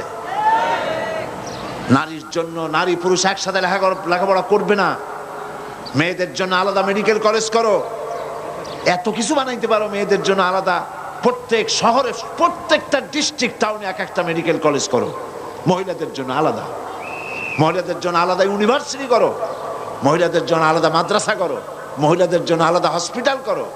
তাদের পর্দা রক্ষা হবে, ডাক্তার বেশি করে হবে। মহিলাদের জন্য এমন বহু রোগ হয় মেয়েদের, যা পুরুষ ডাক্তারদের কাছে বলা তাদের জন্য অত্যন্ত লজ্জাকর। বহু মেয়ে লোক তো এমন আছে, রোগ সহ্য করতে করতে মরে যায়, তবুও ডাক্তারের কাছে, পুরুষ ডাক্তারের কাছে বলে না। এই জন্য মহিলা ডাক্তার বেশি প্রয়োজন। আমার দেশের টোটাল পপুলেশন এর অর্ধেক হচ্ছে নারী। যে পরিমাণ নারী, সেই পরিমাণ মহিলা ডাক্তার কি প্রয়োজন অনুসারে আছে? নাই। ন্যূনতম 1 লাখে একজন মহিলা ডাক্তার নাই, 10 লাখেও একজন মহিলা ডাক্তার হবে না। সেই মহিলা ডাক্তার বানাবার পরিকল্পনা নাই, কারণ ওরা পর্দায় বিশ্বাস করে না। একটা মেয়ে লোক যখন ডেলিভারি করবে, ডেলিভারির জন্য স্বাভাবিকভাবে যখন হয় না, তখন যদি পুরুষ ডাক্তারের কাছে ডেলিভারির জন্য যাওয়া লাগে, তার তো মৃত্যুর সমান হয়ে যায়, ঠিক কিনা? এরপরেও মেয়েকে যেতে হয়, যদি মহিলা ডাক্তার না থাকে, যান বাঁচানো ফরজ, ঠিক কিনা? তাহলে সরকারের যদি হুঁশ থাকতো, আজে বাজে জায়গায় কোনো কাজে লাগবে না, শত সহস্র কোটি টাকা খরচ করা হচ্ছে, ঠিক কিনা? নারীদের নারী হয়ে ক্ষমতায় থেকে নারীর মর্যাদা তারা উপলব্ধি করতে পারলো না। মহিলাদের জন্য আলাদা মেডিকেল কলেজ করা হলো না, আলাদা বিশ্ববিদ্যালয় বানানো হলো না। এখন আবার মেয়েরা নিজেরাই বিপদের দিকে যাচ্ছে। সান্ধ্য আইন নাকি একটা রাত্রি আইন আছে বিশ্ববিদ্যালয়, সূর্যাস্ত আইন। এই সূর্যাস্ত আইন মেয়েরা নিজেরা বন্ধ করতে চাচ্ছে, তারা মিছিল করতেছে। এরা কি সূর্যাস্ত আইন নাকি বাতিল করে দিছে। দেখেন অবস্থাটা কি। সূর্যাস্ত আইনটা কেন হয়েছিল? মেয়েরা সন্ধ্যার পরে যেন আর হলগুলি থেকে বাইরে না যায়। হলগুলি থেকে বাইরে গেলেই সামনেই তো সোহরাওয়ার্দী উদ্যান, প্রেম কানন, ওইখানে গাছের তলায় বসিয়া ছেলে আর মেয়ে বাকবাকুম করতে থাকে। নাউজুবিল্লাহি মিন যালিক। সূর্যাস্ত আইনটা ছিল বলে অন্তত রাতের বেলায় কিছুটা নিরাপত্তা থাকতো। এখন সে আইনও তারা তুলে ফেললো। এখন মনে হচ্ছে যেন একটা বাঁধন না, এখন বাঁধন হারা হইয়া সবগুলি বাঁধন হয়ে যাচ্ছে। এদেরকে কে রক্ষা করবে? আল্লাহ ছাড়া। এই জন্য দুশ্চরিত্রের কথায় নিজেদেরকে বিভ্রান্ত করবেন না। নারীর পর্দা করা ইসলাম ফরজ করেছে। তেঁতুল দেখলে জিহ্বায় তো পানি আসবেই, ঠিক কিনা? আগুন দেখলে ভয় তো লাগবেই, সাপ দেখলে ভয় লাগবে, আগুনের কাছে জমাট ঘি থাকলে গলে যাবেই। পাশাপাশি নারী এবং পুরুষ, পরনারী পরপুরুষ একত্রিত হলে একের প্রতি অপরের আকর্ষণ সৃষ্টি হবেই, এটাই স্বাভাবিক। এই আকর্ষণকে যারা অস্বীকার করে, হয় সে নপুংসক না হয় মিথ্যেবাদী, ঠিক কিনা? এখন নারী এবং পুরুষ দুটোই শক্তি, দুটাই কি বলেন না কেন? শক্তি। এই দুই শক্তি দুই জায়গায় অবস্থানের কথা ইসলাম বলেছে। কিন্তু ইসলাম বিরোধী নেতৃবৃন্দরা তারা মনে করেছেন দুই শক্তি দুই জায়গায় থাকিয়া যদি এইরকম চলে, দুই শক্তি যদি মিলাই দেই তাহলে আরো জোরে চলবে। যেমন স্টিমার চলে আগুন আর পানি দিয়া। এখন একজন নেতা গিয়ে দেখলো যে আগুন আর পানি মাঝখানে আছে একটা পার্টিশন লোহার, আগুন আর পানি দুই দিকে থাকিয়া জাহাজ চলতেছে প্রতি ঘন্টায় 20 নটিক্যাল মাইলে।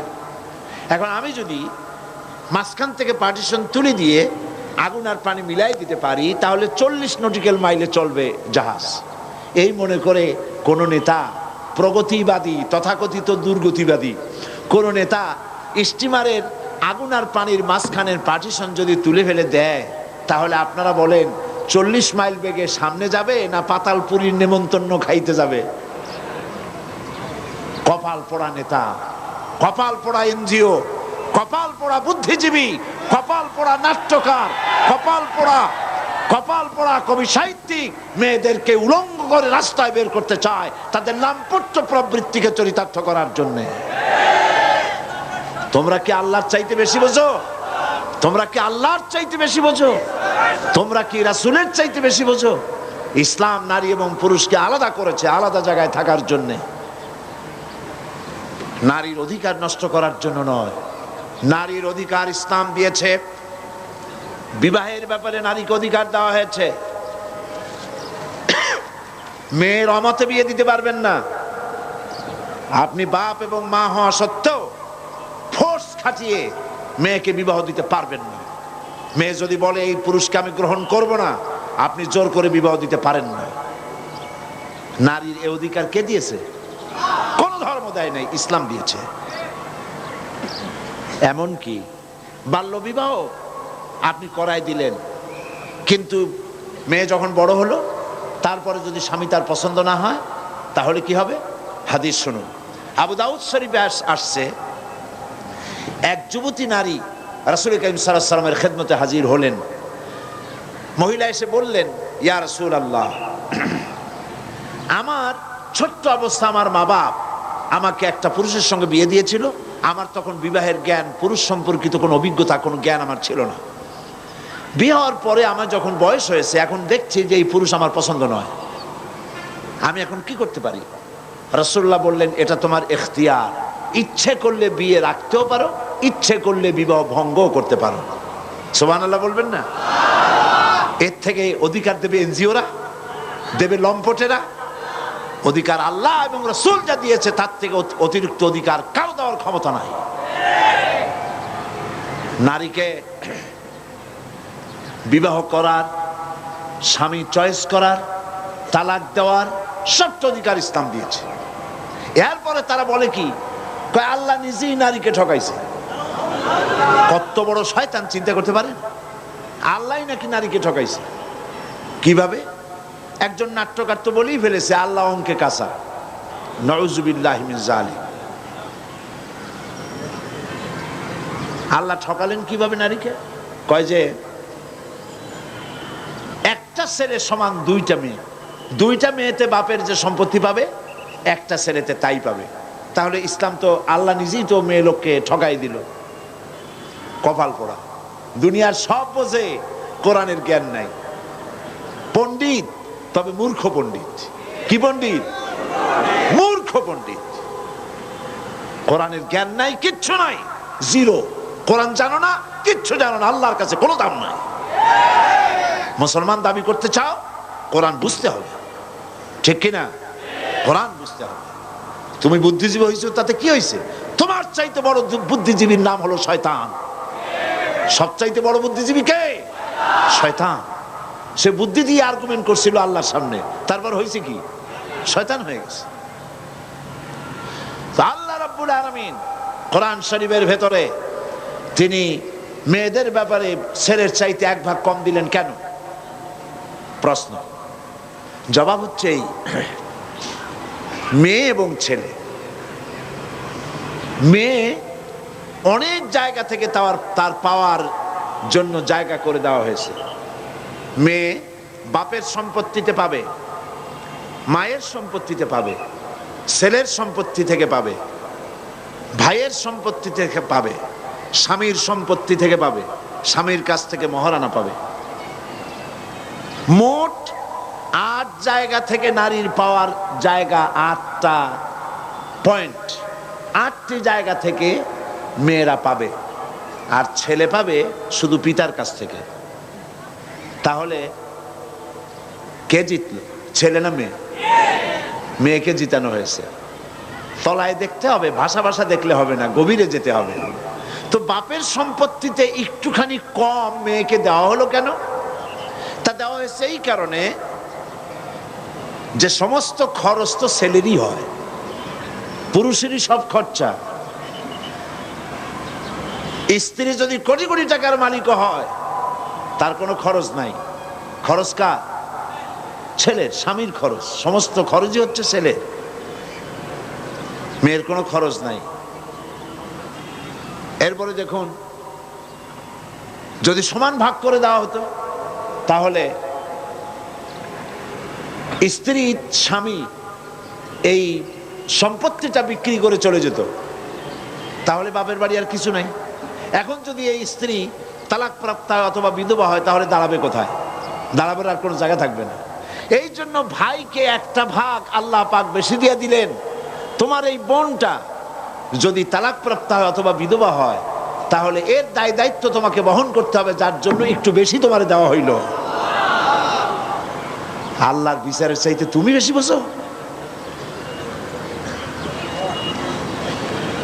এরপরে মেয়েদেরকে মহারানা দেওয়া হচ্ছে। বাপের কাছ থেকে পাইছে, মায়ের কাছ থেকে, ছেলের কাছ থেকে, স্বামীর কাছ থেকে। এরপরে মহারানা দেওয়া সুন্নত নয়, নফল নয়। ওয়াতুহুন্না উজুরাহুন্না ফারিদা। আল্লাহ পাক বলছেন মহারানার টাকা অবশ্য পালনীয় কর্তব্য হিসেবে আদায় করে দাও। মহারানা আদায় করা ফরজ। মহারানা আদায় করা কি ফরজ? এই ফরজ দায়িত্ব যারা পালন করে না, স্ত্রীও মাফ করে নাই, স্বামীও দায়িত্ব পালন করে নাই। যদি এমনটি হয়, আর যদি স্ত্রী মাফই না করে, কিয়ামতের দিন স্বামীকে জেনাকারের কাতারে দাঁড়াতে হবে। নাউজুবিল্লাহ। মহারানার টাকা আদায় করতেই হবে। এখন কোরআন বলছে মহারানার টাকা তুমি তাকে দিলা, সে টাকা দিয়ে ব্যবসা করলো, কোটি কোটি টাকার মালিক হয়ে গেল। তুমি যদি পর্বত সমতুল্য সম্পদ তোমার স্ত্রীকে দাও, কণা মাত্র ফিরাইয়া নিও না। আল্লাহ চান মেয়ে লোকদের কাছে টাকা থাকুক, পয়সা করি থাকুক, এটা আল্লাহ চান। তাও সুবহানাল্লাহ বলবেন না? ইসলাম ঠকাইলো না জিতাইলো?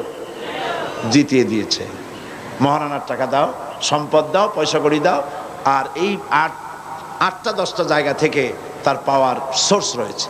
মাঝে মধ্যে বলি আমার মা বোনেরা, আমি মাঝে মধ্যে এভাবে বলি, মেয়ে লোকেরা যদি জানতেন,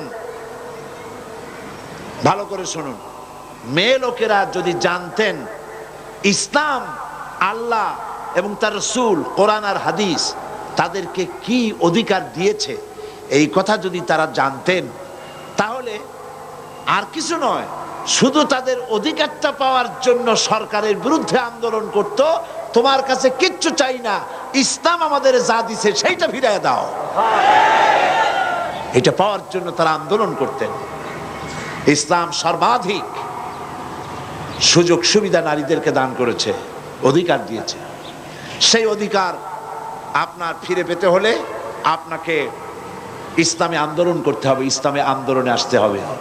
আপনাকে ইসলাম জানতে হবে, ইসলাম বুঝতে হবে, ইসলামী আন্দোলনে শরীক হতে হবে। মা বোনেরা, বাংলাদেশের বিভিন্ন শহরে সব জায়গায় ইসলামী আন্দোলনের কাজ চলছে। মহিলাদের জন্য আলোচনা, দার্সে কোরআন, দার্সে হাদিস, বিভিন্ন জায়গায় বৈঠক হচ্ছে, সেসব জায়গায় কোরআন হাদিসের আলোচনা হয়। আপনারা ওই সব জায়গায় গিয়ে কোরআন হাদিসের আলোচনায় শরীক হবেন। কোথায় কোথায় হয় খোঁজ নিয়ে আলোচনায় শরীক হবেন, তাহলে ইসলাম আপনি জানতে পারবেন, আপনি বুঝতে পারবেন। আর একটি কথা মনে রাখুন, আপনি কিন্তু রাসূলুল্লাহর ওই হাদিস স্মরণ করুন, কুল্লুকুম রাইন ওয়া কুল্লুকুম মাসউলুন আন রায়াতিহি। রাসূলুল্লাহ বলেছেন প্রত্যেক ব্যক্তি তার অধীনস্থ ব্যক্তি সম্পর্কে জবাবদিহি করতে হবে আল্লাহর কাছে। আপনি মা, আপনাকে আপনার সন্তান সম্পর্কে জবাব দিতে হবে, স্বামীকে তার গৃহ সম্পর্কে জবাব দিতে হবে, দারোগাকে তার থানা সম্পর্কে জবাব দিতে হবে, এমপিকে তার এলাকা সম্পর্কে জবাব দিতে হবে, মন্ত্রীকে তার দেশ সম্পর্কে জবাব দিতে হবে, প্রেসিডেন্টকে পুরা রাষ্ট্র সম্পর্কে জবাব দিতে হবে। যিনি যেখানে আছেন তাকে তার যতটুকুন তার জুরিডিকশন, এতটুকুনের জবাবদিহি তাকে করতে হবে। তা আপনি মা, আপনার সন্তানদের ব্যাপারে আপনি জবাবদেহিতা থেকে এড়াতে পারবেন না। কিয়ামতের দিন আপনার কারণে যদি সন্তান বেনামাজি হয়, অসতর্কতার কারণে বেনামাজি হলো, জেনাকার হলো, চরিত্র হারালো, আল্লাহর পথে থাকলো না, কিয়ামতে এই ছেলে মেয়েরা যখন জাহান্নামে যাবে, আল্লাহর অর্ডার হবে এদেরকে জাহান্নামে দাও, ফেরেশতাদের বলবেন। তখন জাহান্নামগামী ছেলে মেয়েরা তখন কি বলবে? কোরআন শরীফ বলছে, রব্বানা আরিনাল্লাযাইনি আদাল্লানা মিনাল জিন্নি ওয়াল ইনস। আয় আমার রব, আয় আমার আল্লাহ, আমাকে দেখায় দাও কে আমাকে গোমরাহ করলো মানুষ থেকে আর জিন থেকে। আমি যে নামাজ পড়ি নাই, আমাকে নামাজের জন্য উদ্বুদ্ধ করা হয় নাই, ড্রাগ এডিক্টেড হয়েছি, আমাকে কেউ ফিরায় নাই, অন্যায় কাজ থেকে আমাকে কেউ বাধা দেয় নাই, ন্যায় কাজের জন্য উদ্বুদ্ধ করে নাই, সুতরাং অন্যায় কাজে আমাকে প্রলুব্ধ করেছে, বাধা দেয় নাই। কারা? সেই সব নেতা, সেই সব মুরব্বী, মা বাপ, মানুষের মধ্যে, জেনের মধ্যে, তারা কারা? কই? আরিনাল্লাযাইনি আদাল্লানা, আমাদেরকে গোমরাহ করলো কে? তাদেরকে দেখাও। নাজআলহুমা তাহতা আকদামিনা লিয়াকুনা মিনাল আসফালিন, তাদেরকে পায়ের তলে রাখবো। আপনার আদরের ছেলে মহব্বত করে নাম থুইছেন বল্টু মিয়া, নাম তো ওইরকমই রাখে, আকাশ হোসেন, বাতাস খাতুন, অক্সিজেন বেগম, এই হলো নাম। এই আদর করে যে সব নাম রেখেছেন আপনার ছেলের আর মেয়ের, ওরা কিন্তু কিয়ামতে আপনাকে পাড়াইতে চাবে, পায়ের তলে রাখতে চাইবে, আল্লাহ বলেছেন কোরআন শরীফের মধ্যে। সেই জন্য আপনার দায়িত্ব হচ্ছে আপনার ছেলেকে, আপনার মেয়েকে দ্বীনের পথে পরিচালিত করা, ছোট্ট অবস্থা থেকে কোরআন শিখানো, ইসলাম শিখানো। এমনকি আপনি যে প্রাইভেট টিচার রাখবেন বাড়িতে, আপনাকে জানা দরকার এই টিচার কোন আন্দোলন করে, কার সাথে জড়িত, কি কাজ করে, সে ইসলামের সাথে না ইসলাম বিরোধী, সে নামাজি কিনা, বেনামাজি এবং ইসলাম বিরোধী কোন আন্দোলনের সাথে জড়িত আছে। এমন ছেলেকে যদি আপনার ছেলে মেয়ের প্রাইভেট টিউটার হিসেবে রাখে, আপনার ছেলেটাকে, মেয়েটাকে নষ্ট করে দেবে। আপনার ছেলে মেয়েকে কিন্ডারগার্টেন স্কুলে দিবেন, আপনাকে ভাবতে হবে এই কিন্ডারগার্টেন স্কুলে শুধু ইংরেজি শিখাইলেই হলো না, সেখানে আরবি শেখানো হয় কিনা। কিয়ামতের দিন যদি আপনারে প্রশ্ন করা হয় কোরআন বোঝো নাই কেন, তাহলে জবাবে যদি বলেন কোরআন আমার মাদার ল্যাঙ্গুয়েজ না, এই জন্য কোরআন বুঝি নাই, ফেরেশতারা জিজ্ঞেস করবে, আচ্ছা কোরআন তোমার মাদার ল্যাঙ্গুয়েজ না বলে কোরআন বোঝো নাই, ইংরেজি তোমার কোন দেশি ফাদার ল্যাঙ্গুয়েজ? এইটা তো খুব বুঝছো। ছোট্ট বাচ্চাকে ইংরেজি শিখাবার জন্য লক্ষ লক্ষ টাকা খরচ করেন, কোরআন শিখাবার ব্যাপারে চেষ্টা করেন নাই, আপনি দায়ী হবেন না? এগুলি চিন্তা করতে হবে। সুতরাং কিন্ডারগার্টেন স্কুলে দিতে গিয়ে আপনাকে খুঁজতে হবে কোন কিন্ডারগার্টেন স্কুলে আপনার বাচ্চাকে নামাজ শেখানো হবে, ইসলাম শেখানো হবে, সালাম শেখানো হবে, মা বাপের প্রতি আদব করা শেখানো হবে। সেইটা খুঁজে খুঁজে সেখানে দিবেন, বহু টাকা খরচ করে। ইংরেজি ভাষা শেখার জন্য পাগল হলে চলবে না। তার অর্থ এই নয় যে আমি আপনাদেরকে ইংরেজি শিখতে নিষেধ করছি, তা না। ইংরেজি আপনি শিখুন, আপনার ছেলেকেও শিখান, মেয়েকেও শিখান, আপনিও শেখেন, কোনো অসুবিধা নাই। ইন্টারন্যাশনাল ল্যাঙ্গুয়েজ ইংলিশ শিখতে হবে, কিন্তু তার অর্থ এই নয় যে আপনি কোরআন হাদিস বিবর্জিত হয়ে যাবেন, আল্লাহর দ্বীন শিখবার পথ আপনি রাখবেন না। আর বাচ্চা অবস্থা থেকে যদি না শিখান তো শিখবি কি করে, ঠিক কিনা? দেখেন, রবীন্দ্রনাথের গান শিখাবার জন্য, শ্যামা সঙ্গীত শিখাবার জন্যে, সারেগামা, পাদানিসা, বাবা নানা, খালু মামা, এইসব সারেগামা শেখাবার জন্য মাস্টার রাখা হয় বাড়িতে। সপ্তাহে 3 ঘন্টা ক্লাস করে, বেতন তার 10,000 টাকা। আর কোরআন শরীফ শিখাইতে যিনি আসবেন, বেতন 500 টাকা। সপ্তাহে প্রত্যেক দিন আসতে হবে, 1 ঘন্টা করে পড়ায় যাবে, 500 টাকা বেতন, 6 মাসের বাকি। তো এতে তো কোরআন শেখা হবে না, শেখা হবে আনাকুম জানাকুম, ঠিক কিনা? কপাল পোড়া। কি পোড়া?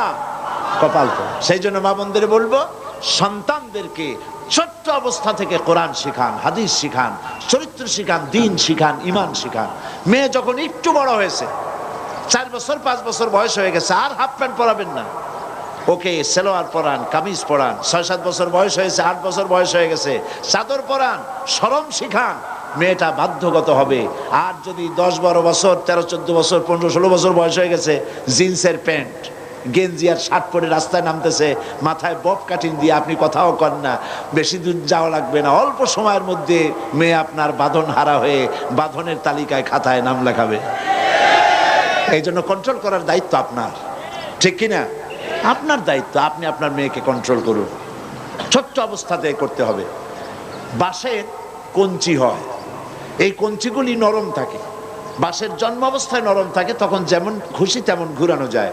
কিন্তু বাঁশ যখন বড় হয়ে যায়, যখন পেকে যায়, তখন তাকে আর বাঁকা করা যায় না। বাঁশ বাঁকা করতে গেলে ঠাস ঠাস করে গিরা ফাটিয়া আপনার সোয়াল শুদ্ধ উড়ায় ফেলবে।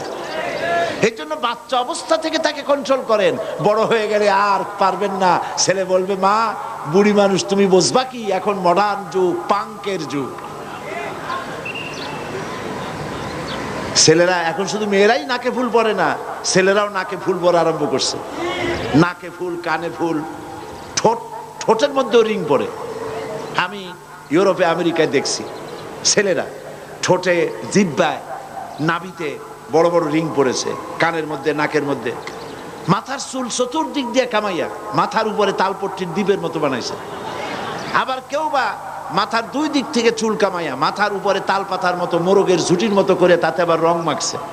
কেউ বা তার চুলের পিছনে ছোট ছোট করে ছেটে ওখানে বাড়ির টেলিফোন নম্বর, রোড নম্বর লিখে রাখছে। আমি বলছি শয়তানে যদি এই দৃশ্য দেখে, শয়তান শুধু কানবে আর বলবে আমি শয়তান হয়েছিলাম কি কাজে।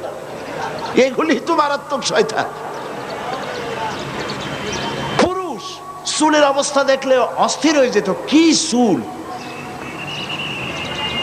টিভি এবং ছবিতে এই সমস্ত জিনিস দিয়ে মানুষকে উৎসাহিত করা হচ্ছে। পুরুষ মানুষ মেয়ে লোকের মতো লম্বা লম্বা চুল রাখা, মাথায় ঝাঁকুনি দিয়ে চিৎকার হয়ে পড়তেছে, সব মাইকেল জ্যাকসন হতে চায়। আজীব তামাশা। এই জন্য মা হিসেবে আপনার দায়িত্ব হচ্ছে আপনার সন্তানকে ভালো বানানো, ছেলে এবং মেয়েকে কন্ট্রোল করা, এই দায়িত্ব আপনার। আপনার স্বামীকে ভালো বানাবার দায়িত্ব আপনার। আপনি চেষ্টা করুন, চেষ্টা করলে কি না হয়, চেষ্টা করুন সন্তানকে ভালো বানাবা, তাহলে কিয়ামতের দিন আল্লাহর কাছে জাযা লাভ করতে পারবেন, পুরস্কৃত হবে। মা বোনেরা, দেশ আজ এক মহা সংকটকাল অতিক্রম করতে যাচ্ছে। এদেশে ইসলাম টিকে থাকবে কি থাকবে না তার এক প্রশ্ন এসে দাঁড়িয়েছে। এই কঠিন সময় মা বোনদের বিরাট ভূমিকা রয়েছে। সেই ভূমিকা আপনি বুঝুন, সেই ভূমিকা পালনের জন্য এগিয়ে আসুন। ইসলাম বোঝার জন্য সর্বপ্রথম আমি বলেছি কোরআন শরীফ পড়ুন। কোরআন শরীফের তাফসীর এই দোকানগুলিতে পাওয়া যাবে। আপনারা যাওয়ার সময় কেউ খালি হাতে যাবেন না, দোকানগুলিতে যাবেন। আমি পুরুষদের বলে দেব, অনুরোধ করব কোন পুরুষ, আমি মোনাজাত করে দেওয়ার পর কোন পুরুষ যেন দোকানগুলিতে যাবেন না, ওখানে মা বোনেরা কেনাকাটা করতে যাবেন। আপনারা আপনাদের পছন্দ মতো বইপত্র কিনে নেবেন, তাফসীর কিনবেন। তাফহিমুল কোরআন সারা বিশ্বে পরিচিত, তাফহিমুল কোরআন আপনারা কিনবেন। ফি জিলালিল কোরআন সৈয়দ কুতুব শহীদ রহমতুল্লাহ আলাইহির লেখা তাফসীর বেরিয়েছে, আলহামদুলিল্লাহ বলেন। মাত্র 3000 টাকায় 22 খণ্ড আপনি ঘরে নিয়ে তেলাওয়াত করে জীবন ধন্য করতে পারেন। এখানে পাওয়া যাবে ইসলামের বইপত্র, হাদিস, কিতাব, ইসলামী সাহিত্য দিয়ে ভরা। 5 টাকা থেকে শুরু করে 3000, 5000 যা দাম হয় আপনারা খরিদ করে নিয়ে যান। বাড়িতে প্রত্যেক মাসে অন্তত একবার বসেন, প্রতি সপ্তাহে বলি না, প্রতি মাসে অন্তত একবার ছেলে মেয়ে স্বামী সব এক জায়গায় বসে কোরআন এবং হাদিস সম্পর্কে আলোচনা করে ইসলামিক জ্ঞান চর্চা করুন। যদি এই চর্চা না করেন, কলসি কিন্তু কোনো সময় খালি থাকে না। কলসি খালি থাকে, কি থাকে? পানি না থাকলে বাতাস, হয় পানি থাকবে না হয় বাতাস থাকবে, কলসি কখনো শূন্য থাকে না। কাজে আপনার ঘর কিন্তু কখনো শূন্য থাকবে না, হয় ইসলাম থাকবে না হলে শিরক আর বিদআত ঢুকবে, ঠিক কিনা? কাজে আপনার দায়িত্ব হচ্ছে শয়তানকে ফিরানো। যাদের বাড়িতে ডিশ অ্যান্টিনা আছে, আল্লাহর রাস্তে লাইনকে কেটে দেন। ডিশ অ্যান্টিনা দিয়া হিন্দুস্তানের পচা ছবিগুলি দেখে আপনার ছেলে আপনার মেয়ের চরিত্র ভালো হবে না। বলেন আমার এই কথা ঠিক কিনা?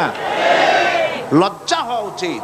পিতা, মা এবং তার সন্তান এক জায়গায় বসে ইন্ডিয়ান ছবি কেমনে দেখে, যেই সব ছবির মধ্যে উলঙ্গ নাচ, জড়াজড়ি, ঢলাঢলি ইত্যাদি ছবি, সেই সব ছবি মেয়েকে, যুবতী মেয়েকে, যুবক ছেলেকে সাথে নিয়ে কোনো পিতা যদি এই সব ছবি দেখে, তাহলে ওই পিতামাতা নিজেই তার ছেলে আর মেয়েকে লজ্জাহীন, বেহায়া, বেশরম নিজেই বানাই দিল। আপনার বাড়িতে যদি ডিশ এন্টিনা থাকে, আল্লাহর হস্তে লাইন বিচ্ছিন্ন করে দেন। যদি আপনার ঘরটাকে ইসলামের ঘর বানাতে চান, তা না হলে পারবেন না। আপনি তাবলিগি জামাতের সেল্লাও দেবেন, পীর মুরিদিও করবেন, নামাজও পড়বেন, ওয়াজও শুনবেন, আর বাড়িতে ডিশ এন্টিনা থাকবে, বেপরদা থাকবে, তো আপনার রোগ তো ভালো করবে এমন ডাক্তার দুনিয়ায় পয়দা হয়নি। অবশ্য একজন ডাক্তার আছে, তার নাম বলবো, তার নাম আজরাইল, তার নাম মালাকুল মউত আজরাইল। উনি ভালো চিকিৎসা করতে পারবেন সময় মতো, এর আগে কেউ পারবে না। রোগ হয়েছে ডাক্তার বলে ওষুধ খাও, জ্বর হয়েছে খুব মারাত্মক, ঠান্ডা ঠান্ডা খাইও না। আপনি জ্বরও হয়েছে, ঔষধও খাচ্ছেন, আর ফ্রিজের পানিও খাইতেছেন, জম্মের খাওয়া, কুপত্য খাচ্ছেন, আপনার রোগ ভালো হবে? বলেন ভালো হবে? তো আপনার তাবলিগি জামাত করার লাভ কি? সেল্লা দেওয়ার লাভ কি? ওয়াজ শোনার লাভ কি? ইসলামী আন্দোলন করার লাভ কি? নামাজ রোজা করার লাভ কি? যদি ঘরের মধ্যে ডিশ এন্টিনা থাকে, সিনেমা যদি সমানে দেখেন পাইকারি ধরে, রাত দিন 24 ঘন্টা সিনেমা আর সিনেমা। সিনেমা কোনো খারাপ জিনিস নয়, খারাপ বানানো হয়েছে, ঠিক কিনা? সিনেমা আপনি তো দেখতেই পারেন। দ্য মেসেজ একটা ছবি আছে, আমি প্রথম যেদিন এই দি মেসেজ ছবিটা দেখেছি, গুলশানের একজনের বাড়িতে বহু বছর আগে, আমার বন্ধু মাওলানা সৈয়দ কামালউদ্দিন জাফরি সাহেব এবং আমি আরো কিছু লোকজন জীবনের প্রথম এই ছবিটা দেখলাম, দ্য মেসেজ। রাসূল করিম সাল্লাল্লাহু আলাইহি সাল্লামের জীবনীর উপরে এত সুন্দর ছবি করেছে, হুজুরকে দেখানো হয় নাই, সাহাবায়ে কেরামদের 4 সাহাবীদের কাউকে দেখানো হয়নি। ইসলাম যে কি নির্যাতনের মধ্য দিয়ে আসছে আমি বুঝি নাই, যে আমি ছবি দেখতেছি, আমি মনে করেছি যে আমি আরবের 1400 বছরের সেই ভূখণ্ডে বেলালকে যেখানে মারা হচ্ছে আমি ওখানে দাঁড়ানো, আমি কাঁদতেছিলাম রীতিমতো। আমি মন্তব্য করেছি, আমার দেশের সিনেমা হলে যদি এই সব ছবি দেখানো হতো, তাহলে আমার দেশের যুবক যুবতী মুসলমান নরনারী তারা বুঝতো ইসলাম এত সহজে আসে নাই, কত কঠিন পথ পরিক্রমা পাড়ি দিয়ে ইসলাম এসেছে। চূড়ান্ত বেহায়া ছবি দেখানো হয় সিনেমাগুলিতে, কিন্তু মেসেজ ছবিটা দেখানো হবে না। লায়ন অফ ডেজার্ট এ ছবি দেখানো হবে না। যে ছবি দেখলে পরে ইমানের জোশ বাড়বে, জিহাদি প্রেরণা জাগবে, সেগুলি দেখানো হবে না। যাতে দুশ্চরিত্র হইতে পারে সেগুলি দেখানো হবে। দোষ কি সিনেমা না সরকারের? দেখুন, সিনেমা এমন একটা ছবি কি বাংলাদেশে কোনোদিন হইছে? লোকেরা বলেছে মাশাআল্লাহ, এমন একটা ছবি আসছে, সিনেমায় যারাই গেল পরের দিন সব ওমরা করতে রওনা হয়ে গেছে। এমন ছবি, যেই ছবি দেখা মাত্র সবাই পরের দিন থেকে তাহাজ্জুদ পড়া আরম্ভ করছে, এরকম হয়েছে? তাহলে সিনেমাগুলি কি? সিনেমাগুলি হচ্ছে পরের মেয়েকে চোখের ঠারে ঠরে শয়তানি বদমাশি করে কেমনে বাগায় আনা যাবে, এগুলি শেখানো হয়। ব্রিফকেসের ভিতরে স্টেন গান ইত্যাদি ভাসভস করিয়া কেমনে রাখিয়া বাড়ির টাকা পয়সা নিয়ে 6 তলার উপর দিয়ে লাফ দিয়ে দৌড়ে বুড়িগঙ্গায় পড়া যায়, এগুলি শেখানো হয়। শয়তানি বদমাশি, চরিত্রহীনতা, ধর্ষণ, চুরি ডাকাতি ছাড়া সিনেমা কি শেখায়? সুতরাং যাদের বাড়িতে ডিশ এন্টিনা আছে কেটে ফেলুন। যদি ইমানের দাবি সঠিক হয়, যদি কিয়ামতে জাহান্নামে যেতে না চান, তাহলে এই কাজগুলি করুন। পর্নোগ্রাফি ম্যাগাজিন দিয়ে গোটা শহর পড়ে গেছে। কোন চরিত্রবান সরকার হলে এগুলি সব ফালাই দিত বুড়িগঙ্গায়, আর যারা ব্যস্ত তাদেরকে শাস্তি দিত। যে দেখেন রাস্তা ফুটপথে পত্রপত্রিকায় দেখি অশ্লীল হিন্দুস্তানি ছবি দিয়ে ম্যাগাজিন দিয়ে গোটা রাস্তাগুলি ভরে আছে। দুশ্চরিত্র হওয়ার হাজারো পথ। ধর্ষণকে এমনি এমনি বাড়ছে, এইসব কারণেই তো ধর্ষণ বেড়েছে, ঠিক কিনা? সেই জন্য মা বোনদের বলি যে আপনারা আপনাদের ঘরগুলিকে ভালো বানান, ঘরের মধ্যে ঘরকে ভালো বানান, মেয়েকে দিন শিখান, ইমান শিখান, চরিত্র শিখান, জাহান্নাম শিখান, পরকাল শিখান। মরা লাগবে এবং পরকালে আল্লাহর সামনে দাঁড়ানো লাগবে, এটা ছেলেকেও শিখান, মেয়েকেও শিখান। মেয়েকে বলেন এই রূপ, এই যৌবন চিরকাল থাকবে না, এক সময় আসবে। আমি মা, আজ আমার যেমন যৌবন চলে গেছে, চামড়া শিথিল হয়ে গেছে, শরীরটা দুর্বল হয়ে গেছে, তোমার নানি, তোমার দাদি, তাদেরও রূপ ছিল, যৌবন ছিল, যা দেখে তোমার দাদা আর নানা পাগল হয়েছিল।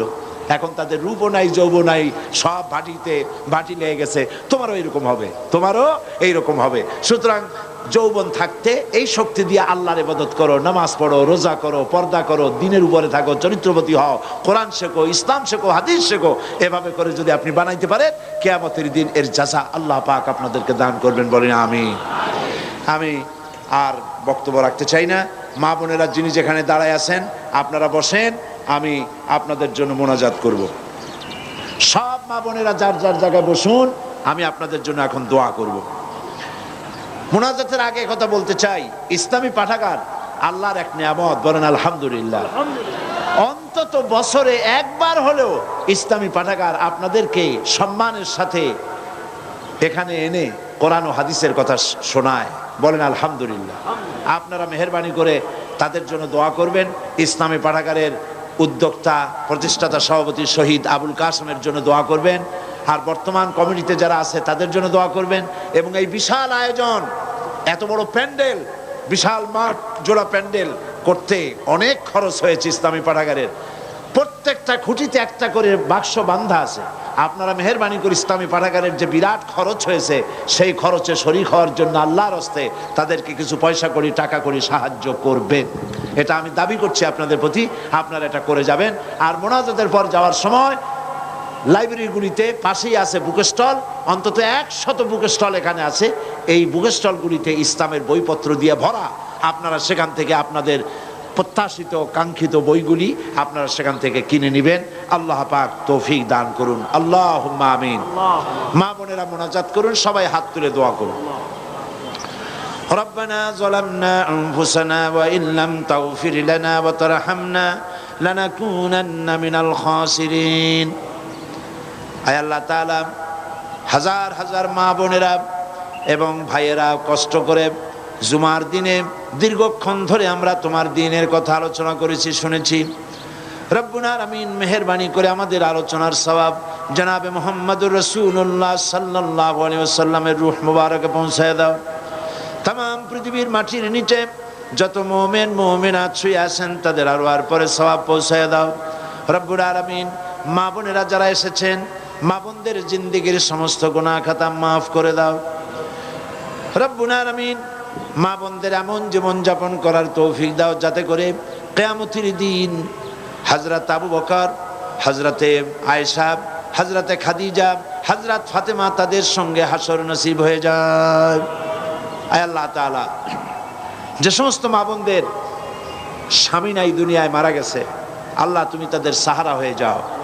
যাদের সন্তান নাই, আল্লাহ তুমি দয়া করে নিঃসন্তানী স্ত্রীকে আল্লাহ তুমি দয়া করে সন্তান দান করে দাও। রব্বুল আলামিন যাদের মেয়ে বড় হয়েছে, বিয়ে দিতে পারে না, তাদের বিবাহের বন্দোবস্ত করে দাও। যারা অসুস্থ আছেন, আল্লাহ তাআলা তুমি দয়া করে তাদের রোগ শোক আল্লাহ তুমি মাফ করে দাও। সকলকে শেফায়ে আজেলা শেফায়ে কামেলা দান করে দাও। আল্লাহ তাআলা তুমি আমাদেরকে যেসব সন্তান সন্ততি দান করেছো, সমস্ত সন্তান সন্ততিদেরকে দিনদার, ইমানদার, পরেজগার বানায় দাও। রব্বুল আলামিন যে সমস্ত স্বামী স্ত্রীর মধ্যে মনোমালিন্য আছে, তাদের মধ্যে তুমি মহব্বত পয়দা করে দাও, ভালোবাসা পয়দা করে দাও। আল্লাহ তাআলা তুমি দয়া করে আজকের এই মাহফিল তোমার দরবারে মঞ্জুর করে নাও। আজকের মাহফিলের শেষ দিন, এই শেষ দিনের মাহফিলকে তোমার দরবারে আল্লাহ পাক তুমি দয়া করে কবুল করে নাও। আমি কয়েক সেকেন্ড আপনাদের জন্য ছেড়ে দিচ্ছি। জুমার দিন দোয়া কবুল হবে। মা বোনেরা মাথা নিচু করে চক্ষু বন্ধ করে আপনারা আপনাদের নিজেদের ব্যথা, নিজেদের দুঃখ কষ্টের কথা নিজেদের ভাষায় আল্লাহর কাছে বলুন।